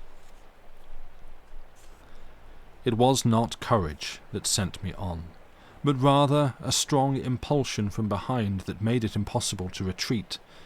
The feeling that a throng pressed at my back, drawing nearer and nearer, that I was already half surrounded, swept, dragged, coaxed into a vast prison house where there was wailing and gnashing of teeth, where their worm dieth not and their fire is not quenched. I can neither explain nor justify the storm of irrational emotion that swept me as I stood in that moment, staring down the length of the silent corridor towards the music room at the far end. I can only repeat that no personal bravery sent me down it, but that the negative emotion of fear was swamped in this vast sea of pity and commiseration for others that surged upon me. My senses, at least, were no whit confused. If anything, my brain registered impressions with keener accuracy than usual. I noticed, for instance, that the two swinging doors of bays that cut the corridor into definite lengths, making little rooms of the spaces between them, were both wide open, in the dim light no mean achievement, and that the fronds of a palm plant, some 10 feet in front of me, still stirred gently from the air of someone who had recently gone past. The long green leaves waved to and fro like hands. Then I went stealthily forward down the narrow space, proud even that I had this command of myself, and so carefully that my feet made no sound upon the Japanese matting on the floor. It was a journey that seemed timeless. I have no idea how fast or slow I went, but I remember that I deliberately examined articles on each side of me, peering with a particular closeness into the recesses of wall and window. I passed the first bay's doors, and the passage beyond them widened out to hold shelves of books. There were sofas and small reading tables against the wall. It narrowed again, presently, as I entered the second stretch. The windows here were higher and smaller, and marble statuettes of classical subject lined the walls, watching me like figures of the dead. Their white and shining faces saw me, yet made no sign. I passed next between the second bay's doors. They, too, had been fastened back with hooks against the wall. Thus all doors were open, had been recently opened. And so, at length I found myself in the final widening of the corridor which formed an antechamber to the music room itself. It had been used formerly to hold the overflow of meetings. No door separated it from the great hall beyond, but heavy curtains hung usually to close it off, and these curtains were invariably drawn. They now stood wide, and here I can merely state the impression that came upon me. I knew myself at last surrounded. The throng that pressed behind me also surged in front. Facing me in the big room and waiting for my entry stood a multitude on either side of me. In the very air above my head the vast assemblage paused upon my coming. The pause, however, was momentary, for instantly the deep, tumultuous movement was resumed that yet was silent as a cavern underground. I felt the agony that was in it, the passionate striving, the awful struggle to escape. The semi-darkness held beseeching faces that fought to press themselves upon my vision, yearning yet hopeless eyes, lips scorched and dry, mouths that opened to implore but found no craved delivery in actual words, and a fury of misery and hate that made the life in me stop dead, frozen by the horror of vain pity. That intolerable, vain hope was everywhere. And the multitude, it came to me, was not a single multitude, but many. For as soon as one huge division pressed too close upon the edge of escape, it was dragged back by another and prevented. The wild host was divided against itself. Here dwelt the shadow I had imagined weeks ago, and in it struggled armies of lost souls. As in the depths of some bottomless pit where there is no escape. The layers mingled, fighting against themselves in endless torture. It was in this great shadow I had clairvoyantly seen Mabel, but about its fearful mouth I now was certain hovered another figure of darkness, a figure who sought to keep it in existence, since to her thought were due those lampless depths of woe without escape. Towards me the multitudes now surged. It was a sound and a movement that brought me back into myself. The great dock at the farther end of the room The great clock at the farther end of the room just then struck the hour of 3. That was the sound. And the movement? I was aware that a figure was passing across the distant centre of the floor. I instantly dropped back into the arena of my little human terror. My hand clutched again stupidly at the pistol butt. I drew back into the folds of the heavy curtain, and the figure advanced. I remembered every detail. At first it seemed to me enormous, this advancing shadow, far beyond human scale, but as it came nearer, I measured it, though not consciously, by the organ pipes that gleamed in faint colours just above its gradual, soft approach. It passed them, already halfway across the great room. I saw then that its stature was that of ordinary men. The prolonged booming of the clock died away. I heard the footfall shuffling upon the polished boards. I heard another sound, a voice, low and monotonous, droning as in prayer. The figure was speaking. It was a woman, and she carried in both hands before her a small object that faintly shimmered, a glass of water. And then I recognized her. There was still an instant's time before she reached me, and I made use of it. I shrank back, flattening myself against the wall.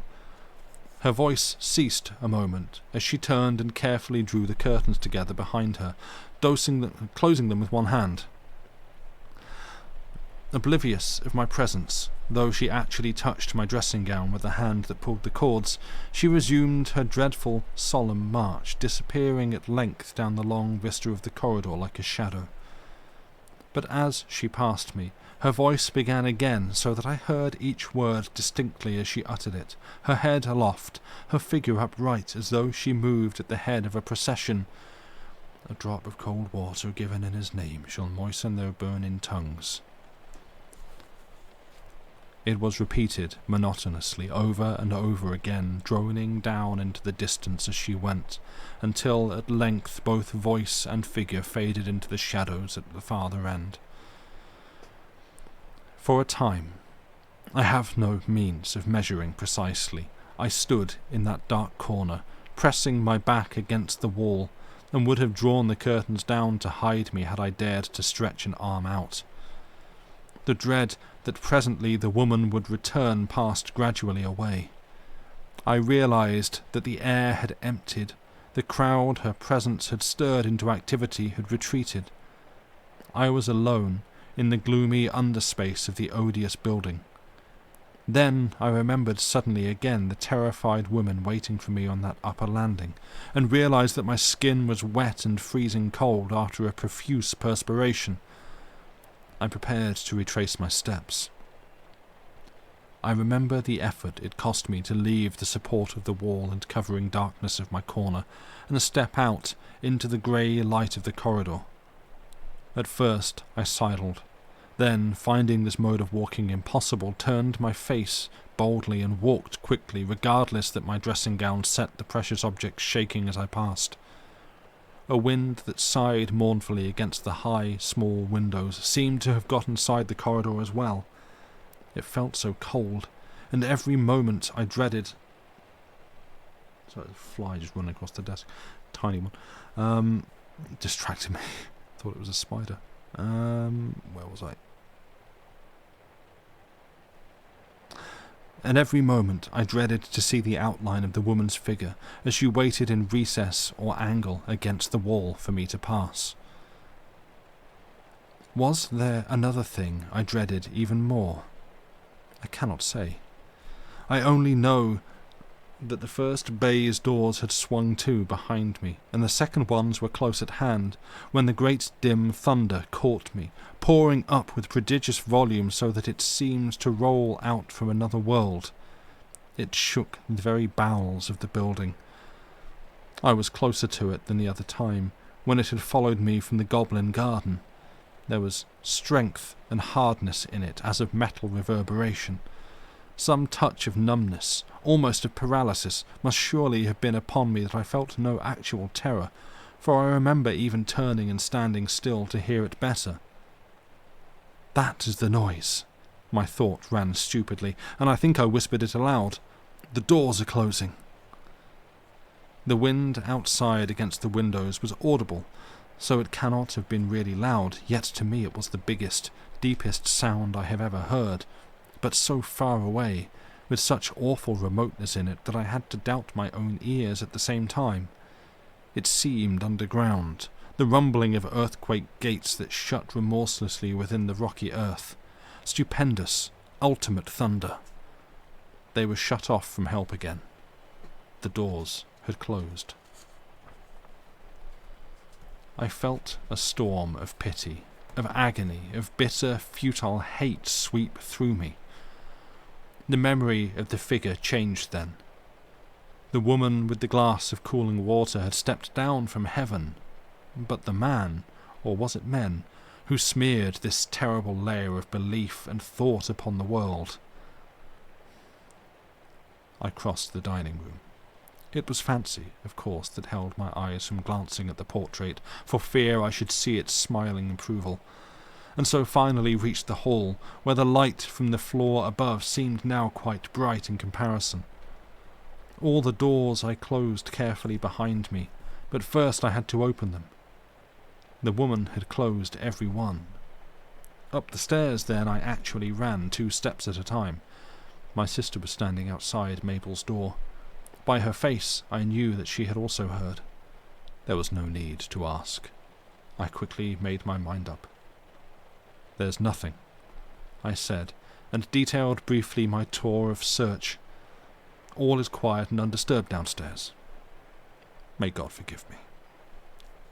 She beckoned to me, closing the door softly behind her. My heart beat violently a moment, then stood still. "Mabel," she said aloud. It was like the sentence of a judge, that one short word. I tried to push past her and go in, but she stopped me with her arm. She was wholly mistress of herself, I saw. "Hush," she said in a lower voice. "I've got her round again with brandy. She's sleeping quietly now. We won't disturb her." She drew me farther out into the landing, and as she did so the clock in the hall below struck 3:30. I had stood then 30 minutes in the corridor below. "You've been such a long time," she said simply. "I feared for you." And she took my hand in her own that was cold and clammy. And that brings us to the end of the chapter, and where I shall take a break for now. So, you know what to do. Get up, stretch, move around, cycle those fluids. We're in for a long one, so, make the most of it. And I will see you back here in about 5 minutes or so. Thank you for listening.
have the important task to do, which is to press enter on this, which is something I forgot to do at the start of the stream.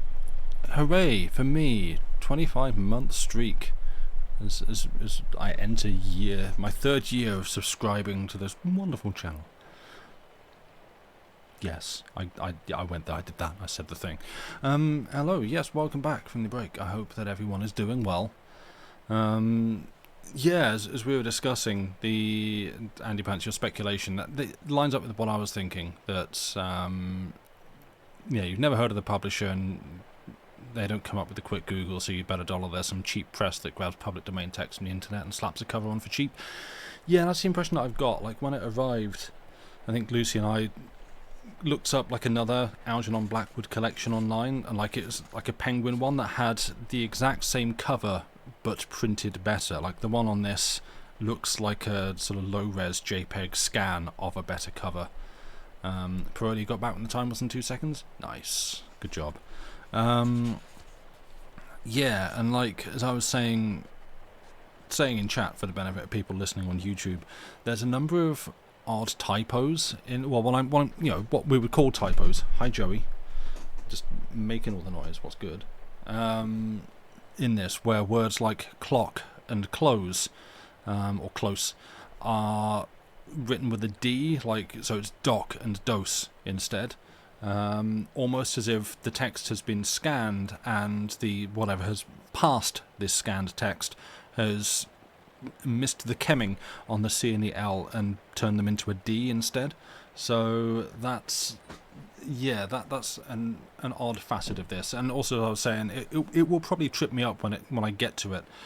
There's a couple of places where there's some really weird line breaks, like it's just pressed enter in the middle of a sentence and like it's jumping onto a new paragraph even though it isn't. And yeah, there's a couple of those which I'll probably stumble over a bit as I get to later on.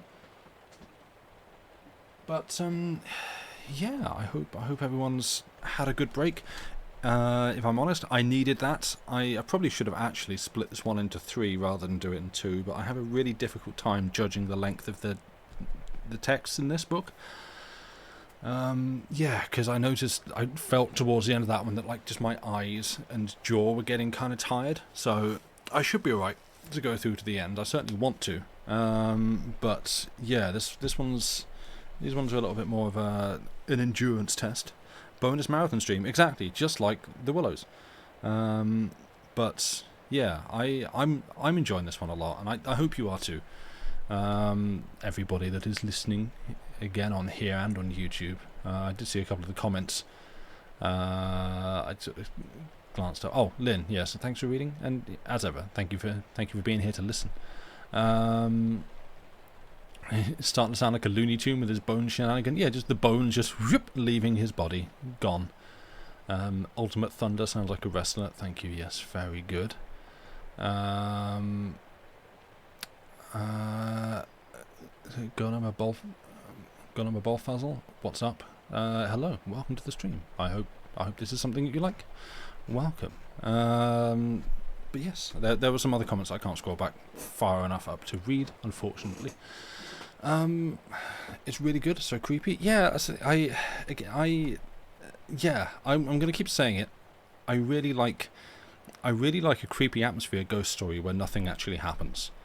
That to me is an interesting and fun premise. It's like watching the Backrooms thing, Kane Pixel's the Backrooms, which was it last summer? Probably 3 years ago now. I don't know. It's going to be my guess just because of the way time passes, but I want to say last summer.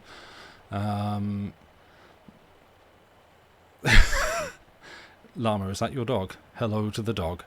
What was it? Yeah, the whole the Backrooms, what the internet loves to call liminal spaces. It's basically just office aesthetic, but like the whole kind of interior endless office. Those are most interesting. Oh, smash the keyboard with your craft project. Ah, fair enough. Those kinds of things, like the creepypastas and all that kind of stuff, are most interesting to me when it is benign, when there is nothing going on. There is the potential, there is the threat of, but there is nothing actually happening. And the moment you introduce a monster, I lose interest.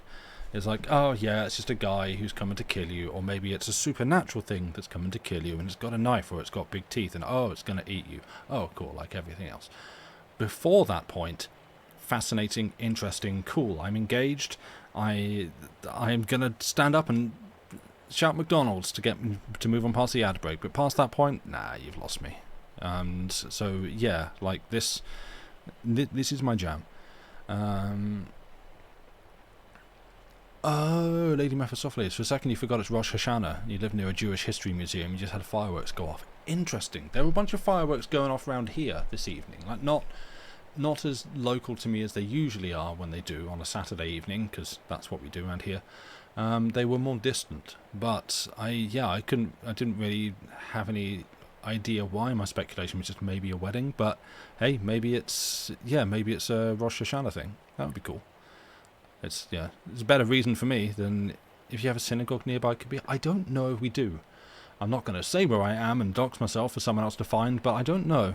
We might do. Where I am doesn't feel like the most cosmopolitan area, to put it one way, but slightly further afield sure is. I mean, I'd prefer it to be that than just like some goons letting off fireworks in the area, because that's what they sometimes do. But yes, anyway, I've talked, and we have, chapter 8, I'm going to get you a link for that, for sure. Oh, that's on to the next page.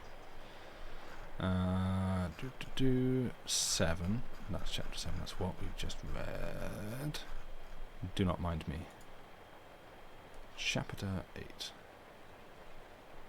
There we go. This should then be your link for the next part. If I unpin that and then I pin that, if it's not, Lucy will fix it, because I just volunteered her to do that. Had lots of military airplanes flying over you. You're picking shrooms earlier. They were loud. Oh yeah, military airplanes are powerfully loud. Definitely know that. Haven't been to a couple of air shows in my time. Presume that I'm Bristol based and the city will have a synagogue, fireworks sounds travel. Yeah, like, that's the thing. I don't know. I'm Bristol adjacent. I don't know I'm close enough to the city itself for sound from there to travel, but it obviously just depends entirely on precise location and wind speed, and direction and stuff like that. So yeah, it's a maybe. It would certainly explain things. I had the red arrows flying over Southampton today. Oh, cool. Nice. Right. If I sit and dither, we'll never get anywhere. So, you lot in chat, feel free to talk amongst yourselves. I'm going to read you the rest of the story. We have 79. Okay. Yeah, we got to stretch. We've got another 20 pages to go, but we'll do it. We're fine. We're good. We're cooking. So let's carry on with The Damned by Algernon Blackwood. Chapter 8. And then, while that dreadful house stood listening about us in the early hours of this chill morning upon the edge of winter, she told me, with laconic brevity, things about Mabel that I heard from a distance. There was nothing so unusual or tremendous in the short recital, nothing indeed I might not have already guessed for myself. It was the time and scene, the inference, too, that made it so afflicting. The idea that Mabel believed herself so utterly and hopelessly lost, beyond recovery, damned. That she had loved him with so passionate a devotion, that she had given her soul into his keeping, this certainly I had not divined, probably because I had never thought about it one way or the other. He had converted her, I knew, but that she had subscribed wholeheartedly to that most cruel and ugly of his dogmas, this was new to me, and came with a certain shock as I heard it.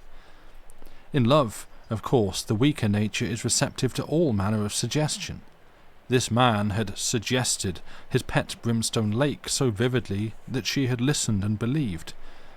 He had frightened her into heaven, and his heaven, a definite locality in the skies, had its foretaste here on earth in miniature, the towers, house, and garden.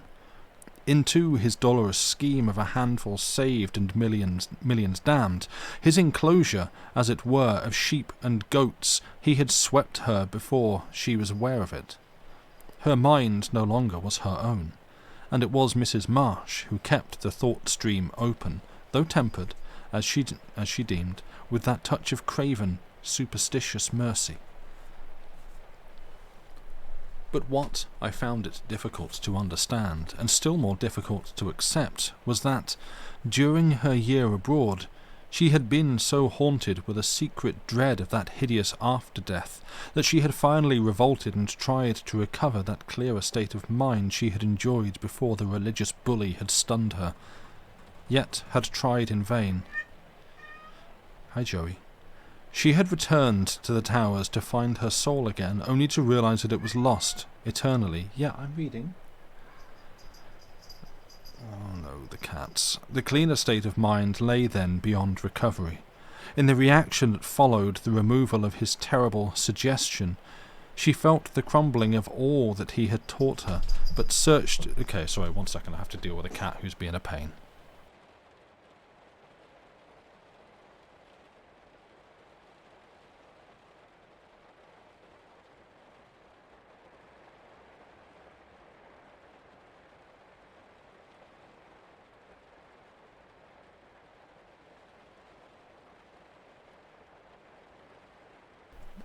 No, not an adorable pain. A bad pain. Bad cat. Yeah.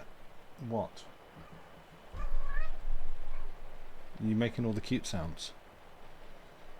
If you're going to do it, come over and do it to the microphone so everyone can hear. There's no such thing as a bad cat? Oh, I contest. You... Don't threateningly sniff the electrical cables. That's possibly the worst thing you could do. You can hear him? Okay, good. Joey? Why are you being weird, my love? Is it because you had flea tablets? No? Okay, you want to sit at the window and sniff at the birds? Alright.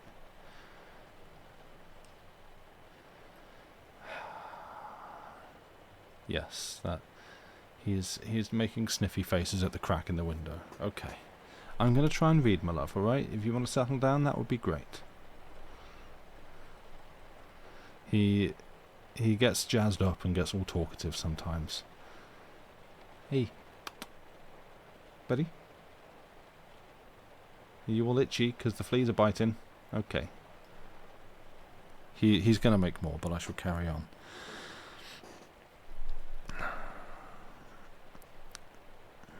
In the reaction that followed the removal of his terrible suggestion, she felt the crumbling of all that he had taught her, but searched in vain for the peace and beauty his teachings had destroyed. Nothing came to replace these. She was empty, desolate, hopeless. Craving her former joy and carelessness, she found only hate and diabolical calculation. This man, whom she had loved to the point of losing her soul for him, had bequeathed to her one black and fiery thing, the terror of the damned. His thinking wraps her in this iron garment that held her fast. All this Frances told me, far more briefly than I have here repeated it. In her eyes and gestures, the laconic sentences, lay the conviction of great beating issues, and of menacing drama my own description fails to recapture.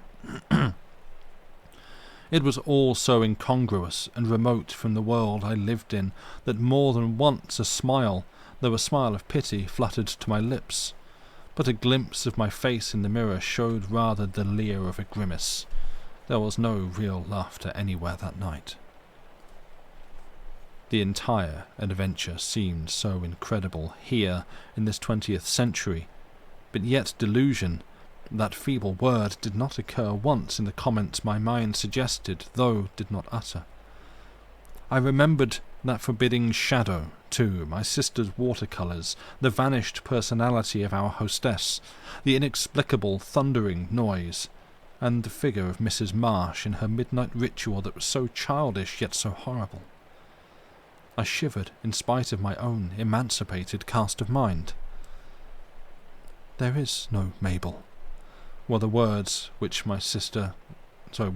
my sister sent another shower of ice down my spine. "He has killed her in his lake of fire and brimstone." I stared at her blankly, as in a nightmare where nothing true or possible ever happened.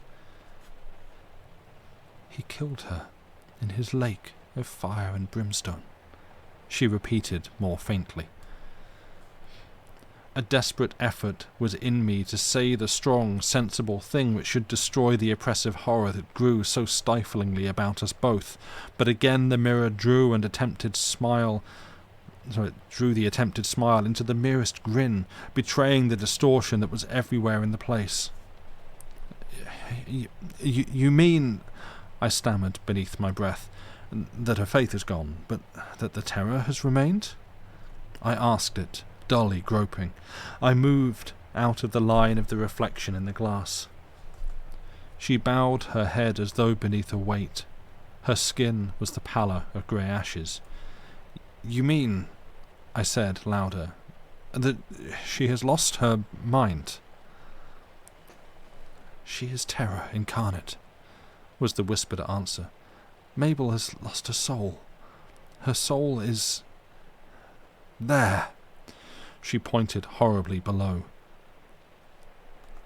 "She is seeking it." The word soul stung me into something of my normal self again. "But her terror, poor thing, cannot be transferable to us," I exclaimed more vehemently. "It certainly is not convertible into feelings, sights, and even sounds." She interrupted me quickly, almost impatiently, speaking with that conviction by which she conquered me so easily that night. "It is her terror that revived the others. It has brought her into touch with them. They are loose and driving after her.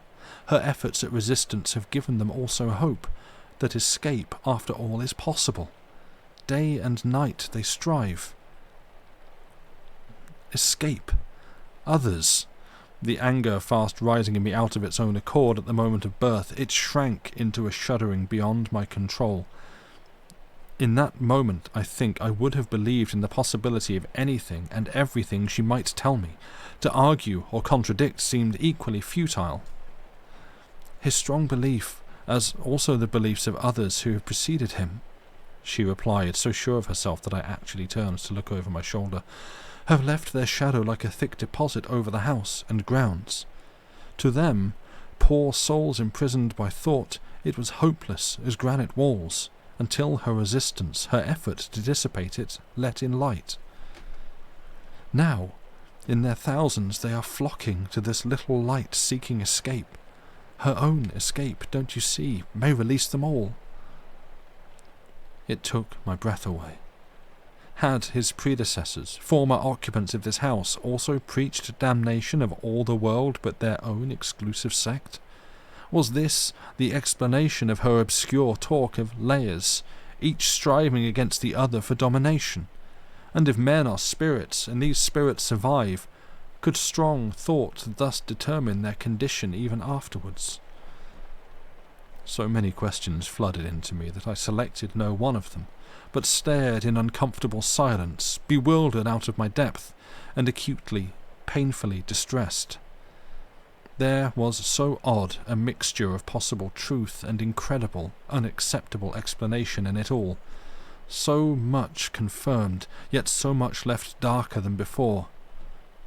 What she said did, indeed, offer a quasi-interpretation of my own series of abominable sensations, strife, agony, pity, hate, escape, but so far-fetched that only the deep conviction in her voice and attitude made it tolerable for a second even. I found myself in a curious state of mind. I could neither think clearly nor say a word to refute her amazing statements, whispered there beside me in the shivering hours of the early morning, with only a wall between ourselves and Mabel. Close behind her words I remember this singular thing, however, that an atmosphere as of the Inquisition seems to rise and stir about the room, beating awful wings of black above my head. Abruptly, then, a moment's common sense returned to me. I faced her. "And the noise?" I said aloud, more firmly. "The roar of the closing doors. Have we all heard that? Is that subjective too?" Frances looked sideways about her in a queer fashion that made my flesh creep again. I spoke brusquely, almost angrily.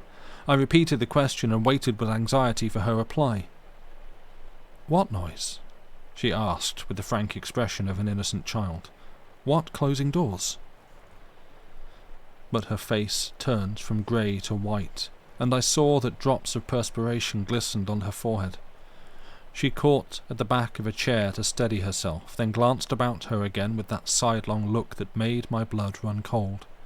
I understood suddenly then. She did not take in what I said.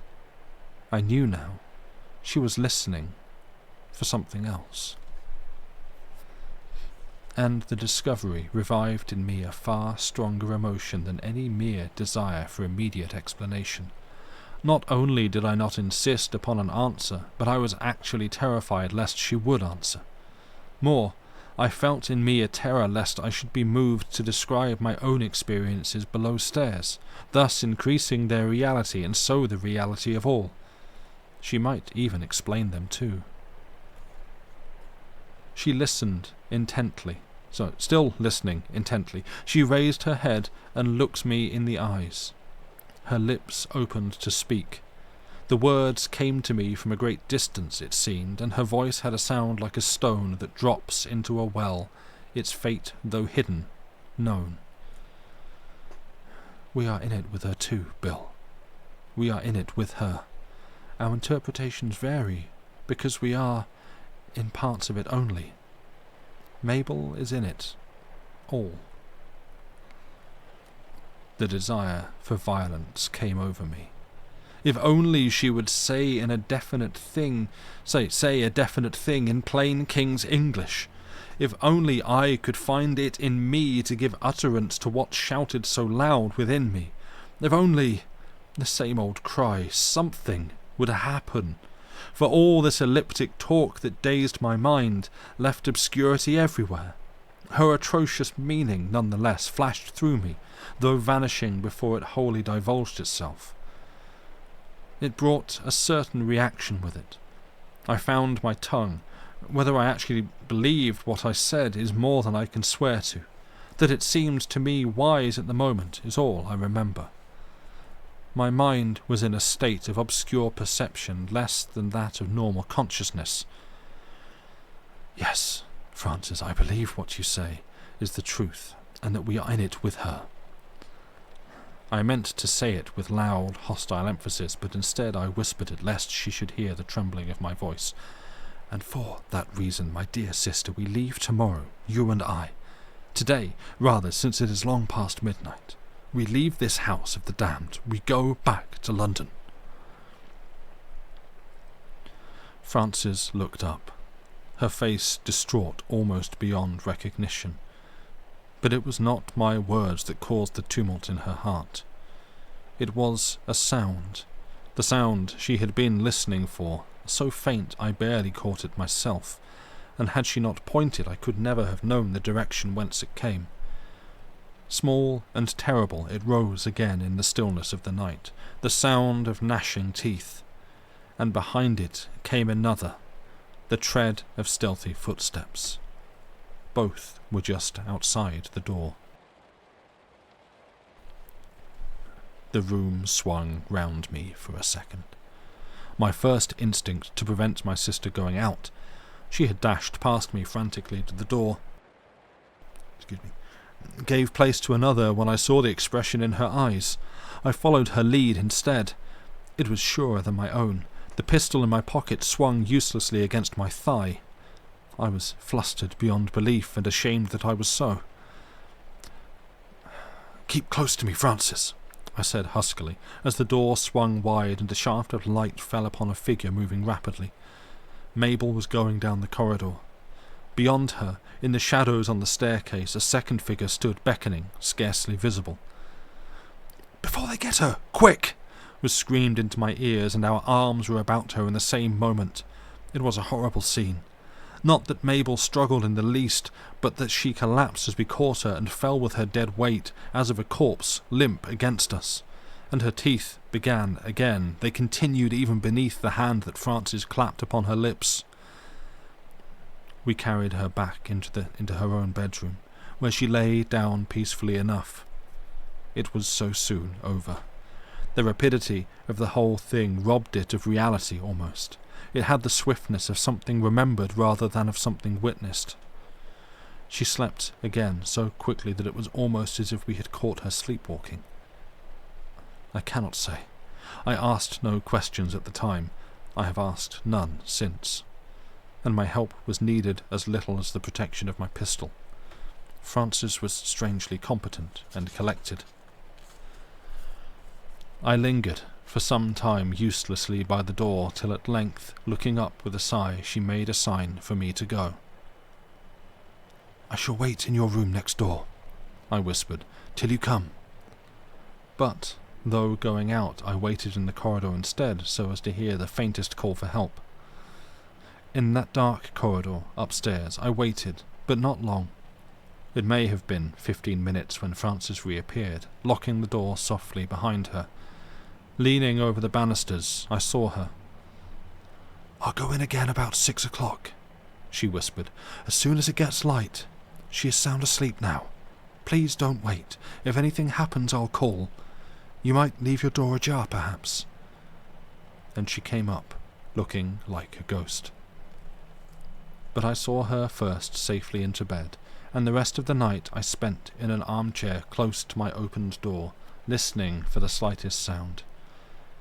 Soon after 5 o'clock I heard Frances fumbling with the key, and, peering over the railing again, I waited till she reappeared and went back into her own room. She closed her door. Evidently, she was satisfied that all was well.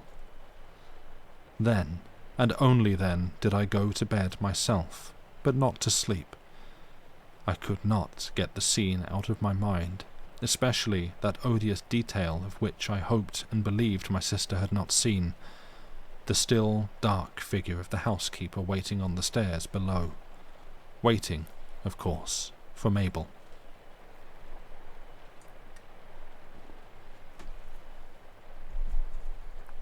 Chapter 9. It seems I became a mere spectator after that.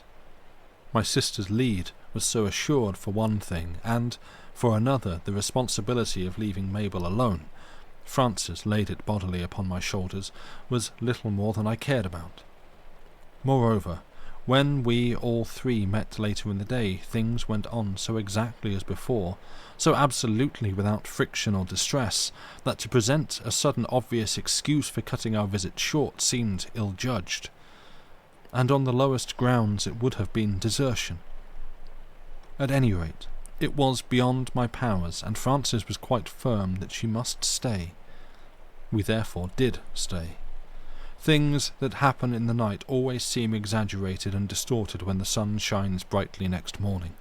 No one can reconstruct the terror of a nightmare afterwards, nor comprehend why it seemed so overwhelming at the time. I slept till 10 o'clock, and when I rang for breakfast, a note from my sister lay upon the tray, its message of counsel couched in calm and comforting strain. Mabel, she assured me, was herself again, and remembered nothing of what had happened. There was no need of any violent measures. I was to treat her exactly as if I knew nothing. And if you don't mind, Bill, let us leave the matter unmentioned between ourselves as well. Discussion exaggerates. Such things are best not talked about. I'm sorry I disturbed you so unnecessarily. I was stupidly excited. Please forget all the things I said at the moment. She had written nonsense first instead of things, then scratched it out. She wished to convey that hysteria had been abroad in the night, and I readily gulped the explanation down, though it could not satisfy me in the smallest degree. There was another week of our visit still, and we stayed it out to the end without disaster. My desire to leave at times became that frantic thing, desire to escape, but I controlled it, kept silent, watched, and wondered. Nothing happened.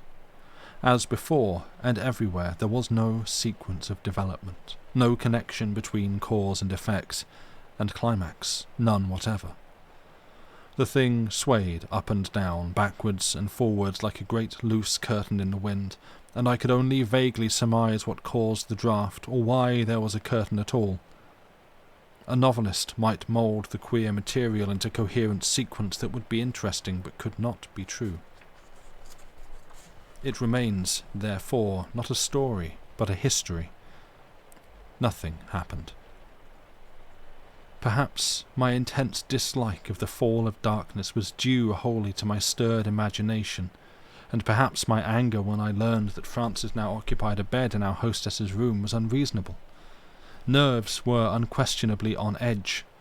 I was forever on the lookout for some event that should make escape imperative, but yet that never presented itself. I slept lightly, left my door ajar to catch the slightest sound, even made stealthy tours of the house below stairs while everybody dreamed in their beds. But I discovered nothing. The doors were always locked. I neither saw the housekeeper again in unreasonable times and places, nor heard a footstep in the passages and halls. The noise was never once repeated.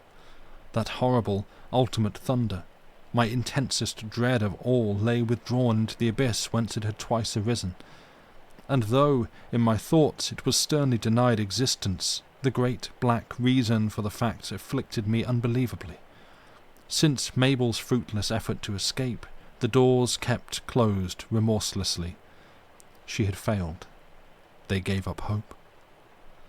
For this was the explanation that haunted the region of my mind where feelings stir and hint before they clothe themselves in actual language.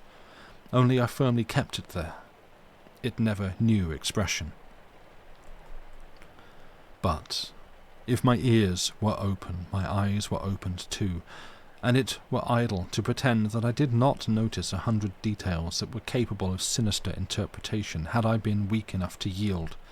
Some protective barrier had fallen into ruins round me, so that terror stalked behind the general collapse, feeling for me through all the gaping fissures. Much of this, I admit, must have been merely the elaboration of those sensations I had first vaguely felt, before subsequent events and my talks with Frances had dramatized them into living thoughts. I therefore leave them unmentioned in this history, just as my mind left them unmentioned in that interminable final week. Our life went on precisely as before. Mabel unreal and outwardly so still. Frances secretive, anxious, tactful to the point of slyness, and keen to save to the point of self-forgetfulness. There were the same stupid meals, the same wearisome long evenings, the stifling ugliness of house and grounds, the shadow settling in so thickly that it seemed almost a visible, tangible thing. I came to feel the only friendly things in all this hostile, cruel place were the robins that hopped boldly over the monstrous terraces, and even up to the windows of the unsightly house itself. The robins alone knew joy. They danced, believing no evil thing was possible in all God's radiant world. They believed in everybody. Their God's plan of life had no room in it for hell, damnation, and lakes of brimstone. I came to love the little birds. Had Samuel Franklin known them, he might have preached a different sermon, bequeathing love in place of terror. Most of my time I spent writing, but it was a pretense at best, and rather a dangerous one besides, for it stirred the mind to production, with the result that other things came pouring in as well. With reading it was the same. In the end, I found an aggressive, deliberate resistance to be the only way of feasible defence. To walk far afield was out of the question, for it meant leaving my sister too long alone, so that my exercise was confined to nearer home. My saunters in the grounds, however, never surprised the Goblin Garden again. It was close at hand, but I seemed unable to get wholly into it. Too many things assailed my mind for any one to hold exclusive possession, perhaps. Indeed, all the interpretations, all the layers, to use my sister's phrase, slipped in by turns and lodged there for a time. Did I just burp into the mic while I tried to mute myself? I do apologise. What button did I hit? Well, I hit the wrong one. That's, secret burp podcast. Great. They came... Sorry, I'll just go a little bit. Great, wonderful. Love that. Love that for me. Indeed, all the interpretations, all the layers, to use my sister's phrase, slipped in by turns and lodged there for a time. They came day and night, and though my reason denied them entrance, they held their own as by a kind of squatter's right. They stirred moods already in me, that is, and did not introduce entirely new ones.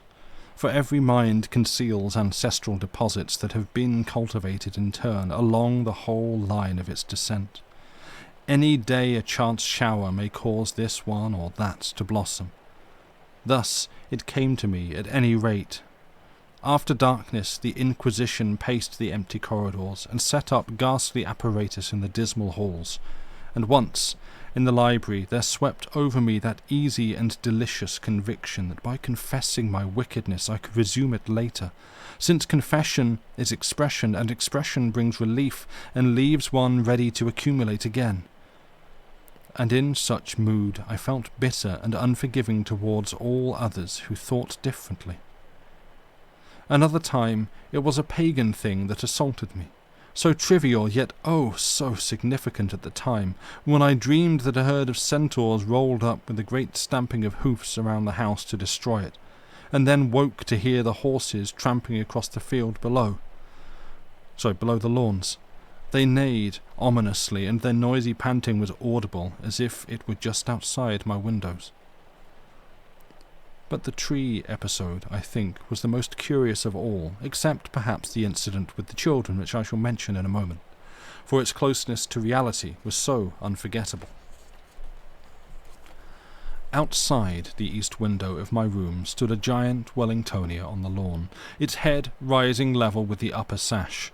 It grew some 20 feet away, planted on the highest terrace, and I often saw it when closing my curtains for the night, noticing how it drew its heavy skirts about it, and how the light from the other windows threw glimmering streaks and patches that turned it into the semblance of a towering, solemn image. It stood there then so strikingly, somehow like a great old-world idol, that it claimed attention. Its appearance was curiously formidable. Its branches rustled without visibly moving, and it had a certain portentous, forbidding air, so grand and dark and monstrous in the night that I was always glad when my curtains shut it out. Yet, once in bed, I had never thought about it one way or another, and by day had certainly never sought it out. One night, then, as I went to bed and closed this window against a cutting easterly wind, I saw that there were 2 of these trees. A brother Wellingtonia rose mysteriously beside it, equally huge, equally towering, equally monstrous. The menacing pair of them faced me there upon the lawn, but in this new arrival lay a strange suggestion that frightened me before I could argue it away. Exact counterpart of its giant companion, it revealed also that gross, odious quality that all my sister's paintings held. I got the odd impression that the rest of these trees, stretching away dimly in a troop over the farther lawns, were similar, and that, led by this enormous pair, they had all moved boldly closer to my windows.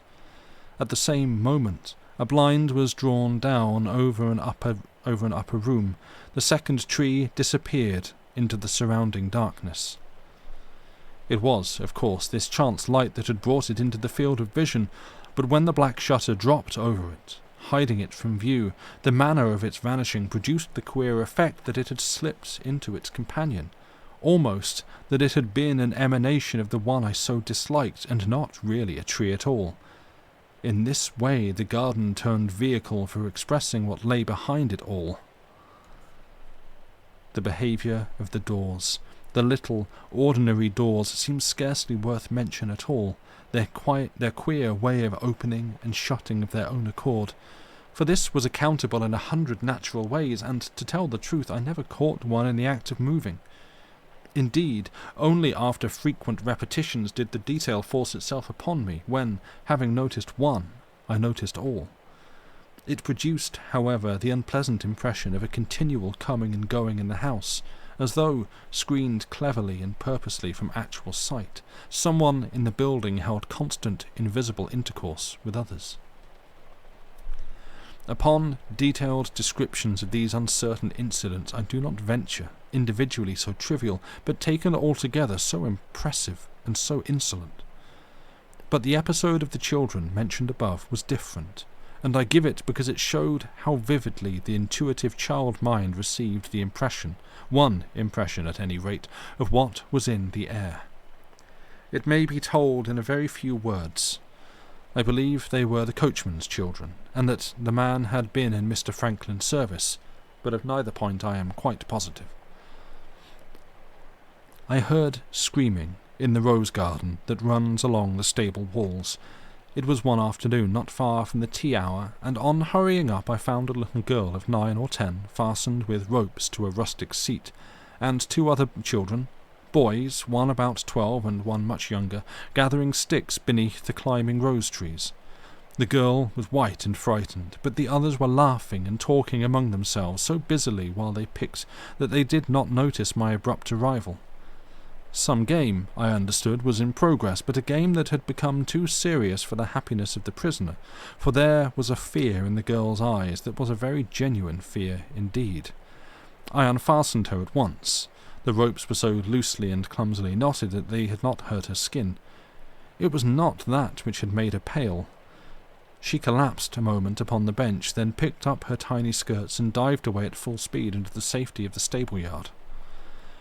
There was no response to my brief comforting, but she ran as though for her life, and I divined that some horrid boyish cruelty had been afoot.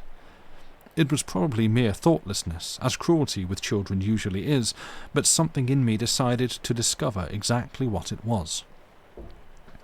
And the boys, not one whit alarmed at my intervention, merely laughed shyly when I explained that their prisoner had escaped, and told me frankly what their game had been.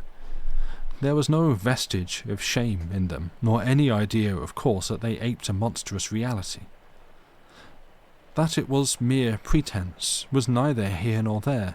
To them, though make-believe, it was a make-believe of something that was right and natural and in no sense cruel. Grown-ups did it too.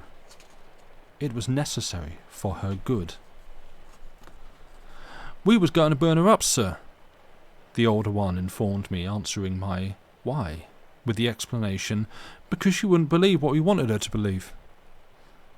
And, game though it was, the feeling of reality about the little episode was so arresting, so terrific in some way, that only with difficulty did I confine my admonitions on this occasion to mere words. The boys slunk off, frightened in their turn, yet not, I felt, convinced that they had erred in principle. It was their inheritance. They had breathed it in with the atmosphere of their bringing up. They would renew the salutary torture when they could, till she believed as they did.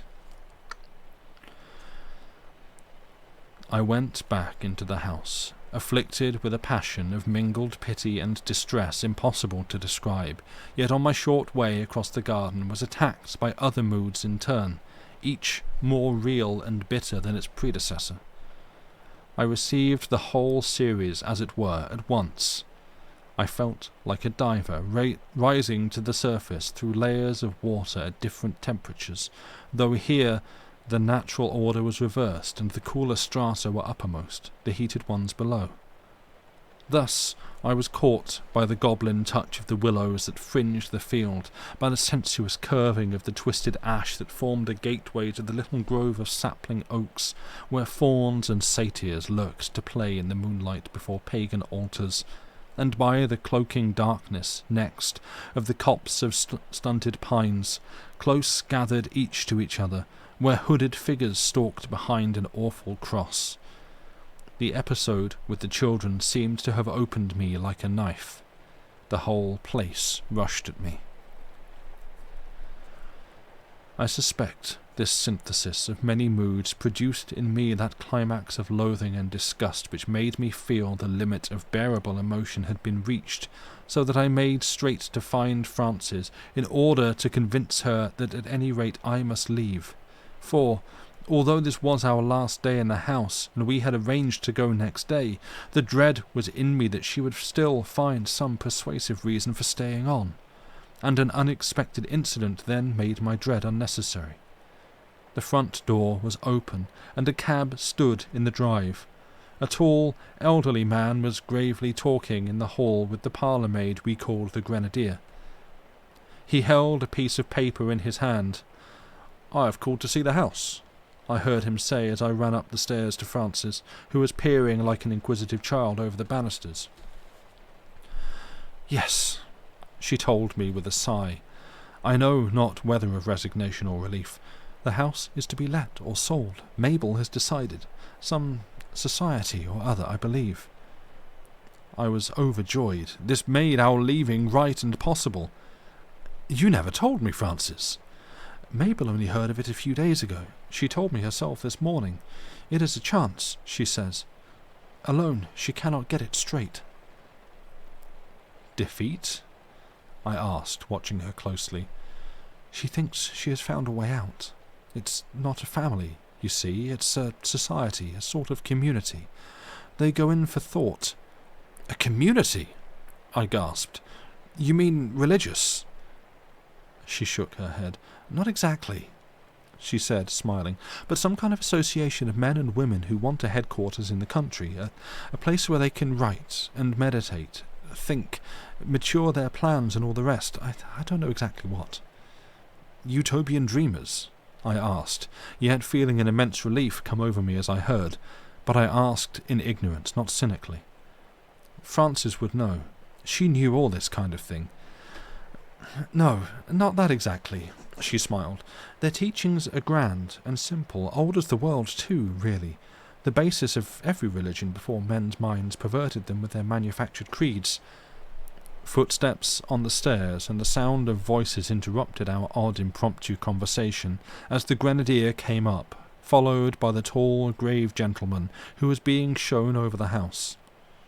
My sister drew me along the corridor towards her room, where she went in and closed the door behind me, yet not before I had stolen a look at the caller, long enough, at least, for his face and general appearance to have made a definite impression on me. For something strong and peaceful emanated from his presence. He moved with such quiet dignity. The glance of his eyes was so steady and reassuring that my mind labelled him instantly as a type of man one would turn to in an emergency and not be disappointed. I had seen him but for a passing moment, but I had seen him twice, and the way he walked down the passage, looking competently about him, conveyed the same impression as when I saw him standing at the door. Fearless, tolerant, wise.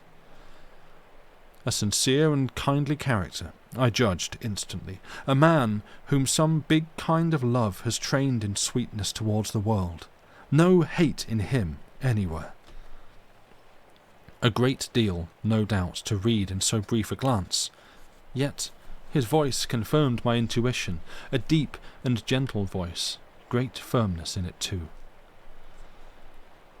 Have I become suddenly sensitive to people's atmospheres in this extraordinary fashion? I asked myself, smiling as I stood in the room and heard the door close behind me. Have I developed some clairvoyant faculty here? At any other time I should have mocked. And I sat down and faced my sister, feeling strangely comforted and at peace for the first time since I had stepped beneath the tower's roof a month ago. Frances, I then saw, was smiling a little as she watched me. "You know him?" I asked. "You felt it too?" was her question in reply. "No," she added. "I don't know him, beyond the fact that he is a leader in the movement, and has devoted years and money to its objects. Mabel felt the same thing in him that you have felt, and jumped at it." "But you've seen him before," I urged, for the certainty was in me that he was no stranger to her. She shook her head.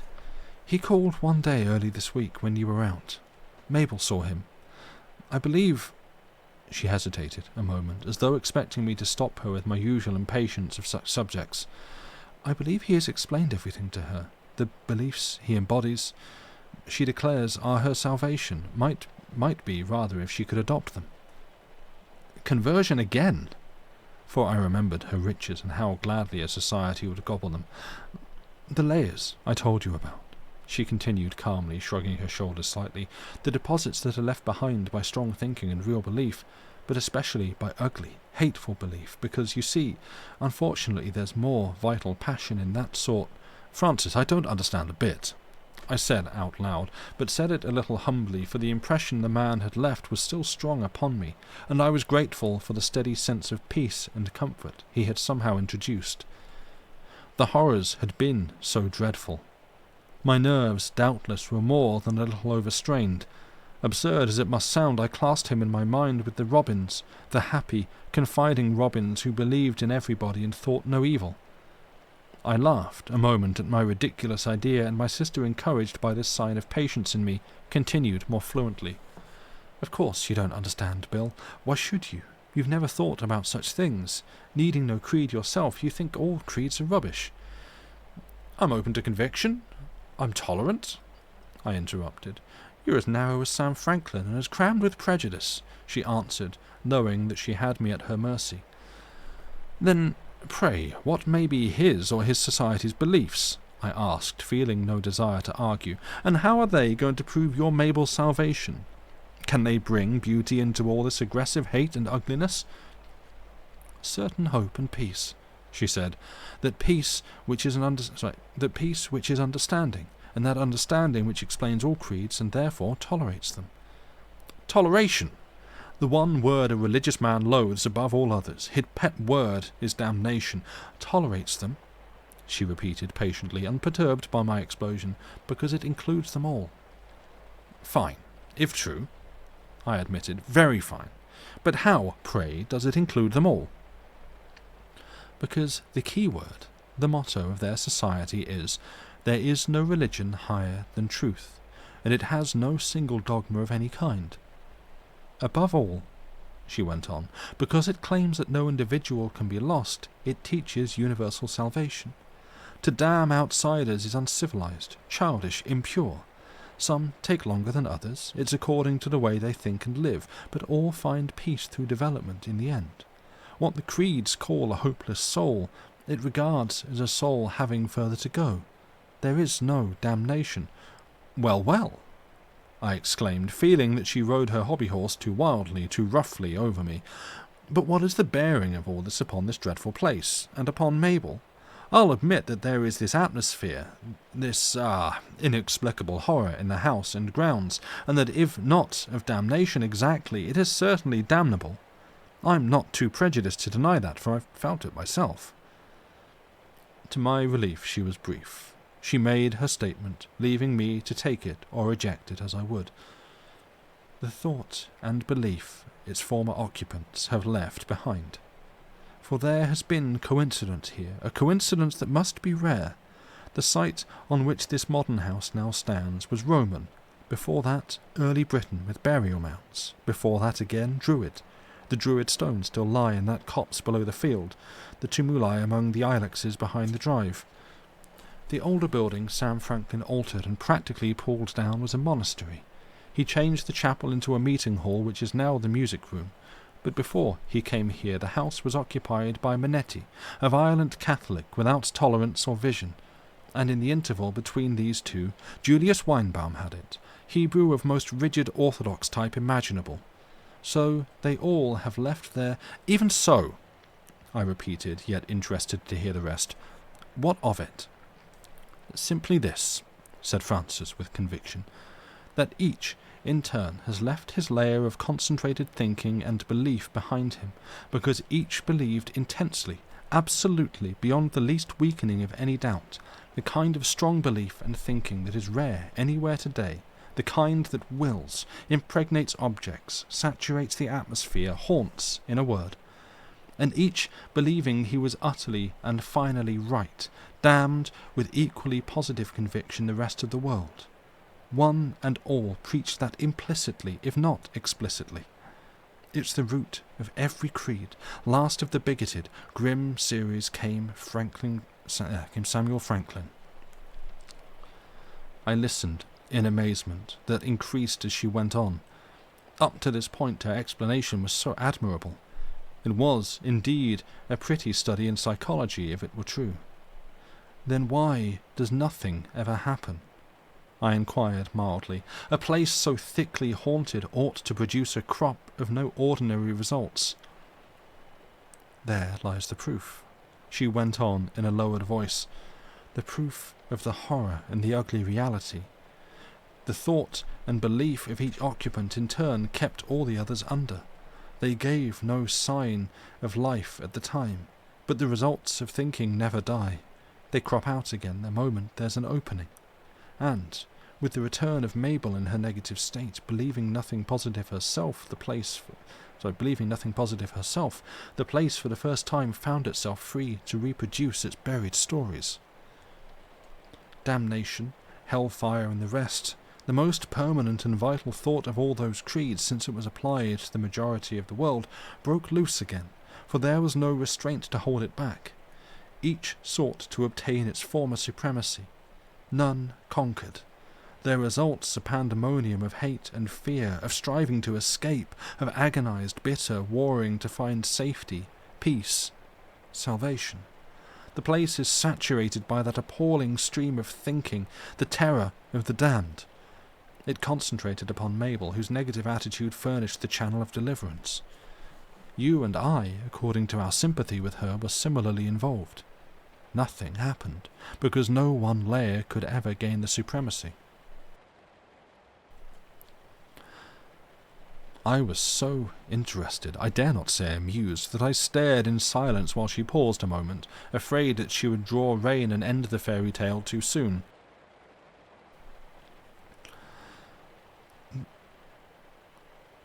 I need to see who's speaking. The beliefs of this man, of this society rather, vigorously thought and therefore vigorously given out here, will put the whole place straight. It will act as a solvent. These vitriolic layers, actively denied, will fuse and disappear in the stream of gentle, tolerant sympathy which is love. For each member, worthy of the name, loves the world, and all creeds go into the melting pot. Mabel, too, if she joins them out of real conviction, will find salvation. Thinking, I know, is of the first importance, I objected, but don't you, perhaps, exaggerate the power of feeling and emotion, which in religion are au fond always hysterical? What is the world, she told me, but thinking and feeling? An individual's world is entirely what that individual thinks and believes. Interpretation. There is no other, and unless he really thinks and really believes, he has no permanent world at all. I grant that few people think, and still fewer believe, and that most take ready-made suits and make them do. Only the strong make their own things. The lesser fry, Mabel among them, are merely swept up into what has been manufactured for them. They get along, somehow. You and I have made for ourselves. Mabel has not. She is a non-entity, and when her belief is taken from her, she goes with it. It was not in me just then to criticize the evasion or pick out the sophistry from the truth. I merely waited for her to continue. None of us have truth, my dear Francis, I ventured, presently, seeing that she kept silent. Precisely, she answered, but most of us have beliefs, and what one believes and thinks affects the world at large. Consider the legacy of hatred and cruelty involved in the doctrines men have built into their creeds, where the sine qua non of salvation is absolute acceptance of one particular set of views, or else perishing everlastingly. For only by repudiating history can they disavow it. You're not quite accurate, I put in. Not all the creeds teach damnation, do they? Franklin did, of course, but the others are a bit modernized now, surely. Trying to get out of it, she admitted. Perhaps they are, but damnation of unbelievers, of most of the world, that is their rather favourite idea if you talk to them. I never have. She smiled. But I have, she said significantly. So, if you consider what the various occupants of this house have so strangely held and thought and believed, you need not be surprised that the influence they have left behind them should be a dark and dreadful legacy. For thought, you know, does leave... The opening of the door, to my great relief, interrupted her as the grenadier led the visitor to see the room. He bowed to both of us with a brief word of apology, looked round him, and withdrew, and with his departure the conversation between us came naturally to an end. I followed him out. Neither of us, in any case, I think, cared to argue further. And, so far as I am aware, the curious history of the towers ends here too. There was no climax, in the story's sense. Nothing ever really happened. We left next morning for London. I only know that the society in question took the house and have since occupied it to their entire satisfaction, and that Mabel, who became a member shortly afterwards, now stays there frequently when in need of repose from the arduous and unselfish labours she took upon herself under its aegis.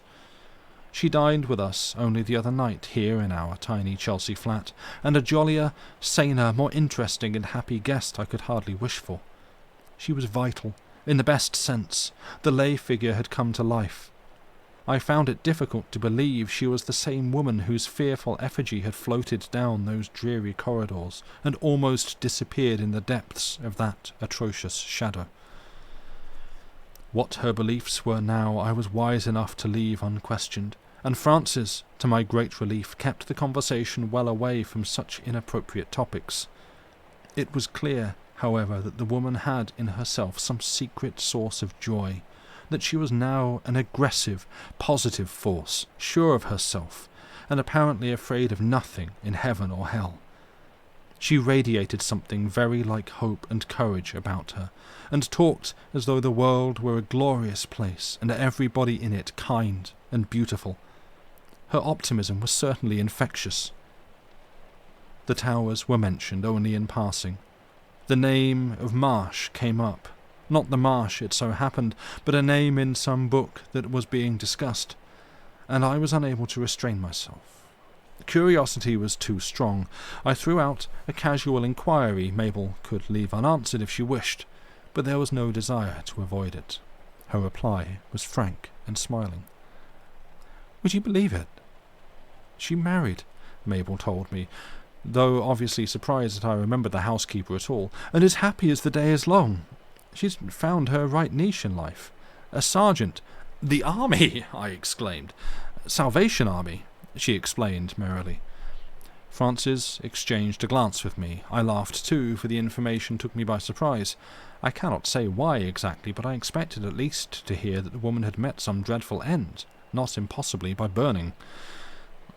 And the tower, now called the Rest House, Mabel chattered on, seems to me the most peaceful and delightful spot in England. Really? I said politely. When I lived there in the old days, while you were there perhaps, though I won't be sure. Mabel went on. The story got abroad that it was haunted. Wasn't it odd?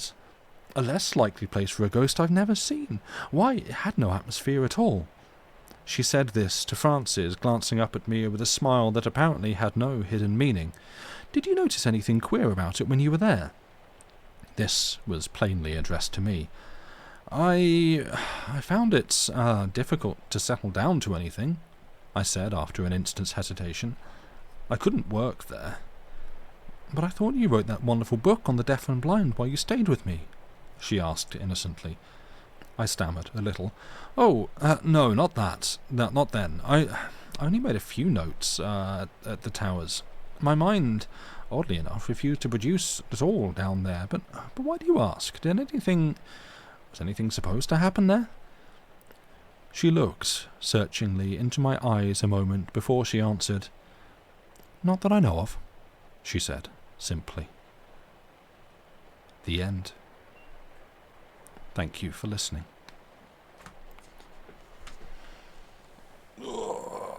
Right, everyone stretch. Ugh. I once again apologise for burping in the middle of that. I ate early. I haven't eaten anything since, but, that comes up, and I do try to hit the mute button, and apparently this time I did not. So, yeah, enjoy. I'm not going to make a big deal of it anymore. You are welcome, Lynn. It is a pleasure. And Lady Mephistopheles as well. Yeah. Happens to the best of us? Yeah, it does. But when, the entire thing is just, audio production, and provider too. Yeah, thank you. Thank you for being here, for listening. I enjoyed that one a lot. I really like that. I mean, to be honest, I'd have been fine with a bit less of an explanation there, but I'm fine with the explanation for what was going on that was given. And I'm really glad that it was no monster. When I looked it up, because, as I say, it was kind of a longer story to commit to, so I thought, before I start reading this, I'm just going to do a quick check for spoilers, that I'm not getting into some story where, the cause of the bad thing was some minority group, or anything kind of upsettingly problematic like that. And, yeah, it's... I saw, apparently people like to sort of downvote it on Goodreads and ding it for being kind of boring, or for not having some satisfying reveal or whatever. No. I like that as an atmosphere, as a piece about sort of that was vibes. It's and the real horrors of religions we met along the way, you guess. Yeah, well, that's the thing. I like that even that it's not a hard, religion bad. Well, faith good, religion bad is essentially, I feel the line it comes down at. Having a faith, having a belief is fine, but these things get corrupted by man. And these corruptions, these strict hell and damnation, dogmas that come in, the hard lines that get drawn of, you've got to do this to be saved, extremism bad, exactly, that. I'm perfectly fine with that as an attitude, as a sort of reading of this. I feel also the whole I don't know how intended it was by Blackwood. I don't know his views on, frankly, how he felt towards feminism and stuff like that, but you still think it had a carbon monoxide leak? I mean, it's possible. With where you have Mabel, who has clearly been through this kind of rough relationship with a fairly hardline preacher husband, who has then died, and she's rebuilding her life afterwards, and has now found a society. It's a little bit of have you just fallen in with a weird cult? Maybe, I don't know. But it's kind of someone picking up their life after going through probably quite a troublesome relationship. So actually rebuilding it to find happiness and acceptance in the world. That's quite a nice story. Yes, the protagonist remains an arse all the way through. Bill's just kind of pompous and loves himself a bit too much, and I was saying it a lot last week as well. I'm curious how much of that is because that is a character that Blackwood felt he wanted to write, and how much of that is just, I don't know, this is just how men be, right? So I'm just going to write this guy.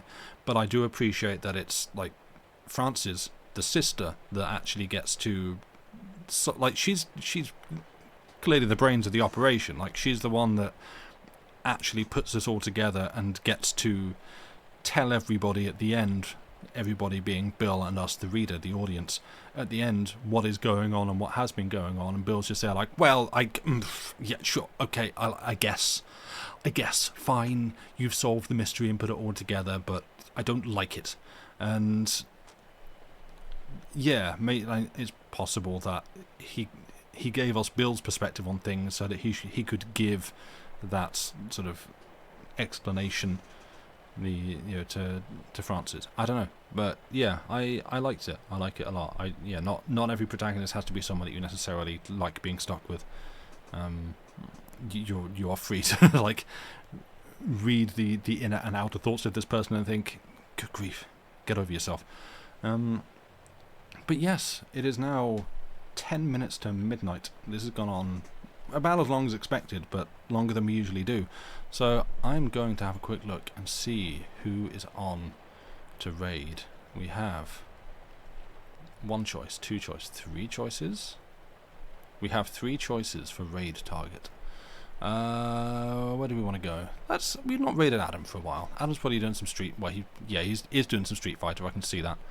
You think it's a mark of a good story that even if you don't like the narrator, you're still engaged? Yeah, exactly. Like, yeah, I was absolutely engaged through that one, and yeah, I disagree with Bill the character on a number of points, but I was absolutely fine with him being used to, or his perspective being used to tell us a story. But yes, I am going to instigate a raid, and I'm going to leave fairly sharply. But thank you all for being here. Do please come back on Monday, where we shall... Good, that's gone through. We shall be... Lucy and I shall be hopefully showing our faces, assuming we're up to the task, for Chiliteracy, where we'll be talking to you about things, probably discussing this a bit more, actually make it a bit of a book club deal. And then talking over some Scarlet Hollow, which we'll be doing. Lynn, thank you for the stream tonight. You're welcome. Looking forward to the new book next week. Yeah, I'm not sure what I'll be reading next week. I'll pick something. I've got some more Blackwood short stories. I've got a bunch of Mark Twain. I'll find something. I've got plenty of stuff. But yeah, I'm going to go. Thank you all for being here. Come back on, as I say, on Monday for bits and pieces. Us talking, and then more talking, and then on Wednesday for more Tale of Two Cities. But for now, and this evening, goodbye and good night, and thank you all for being here.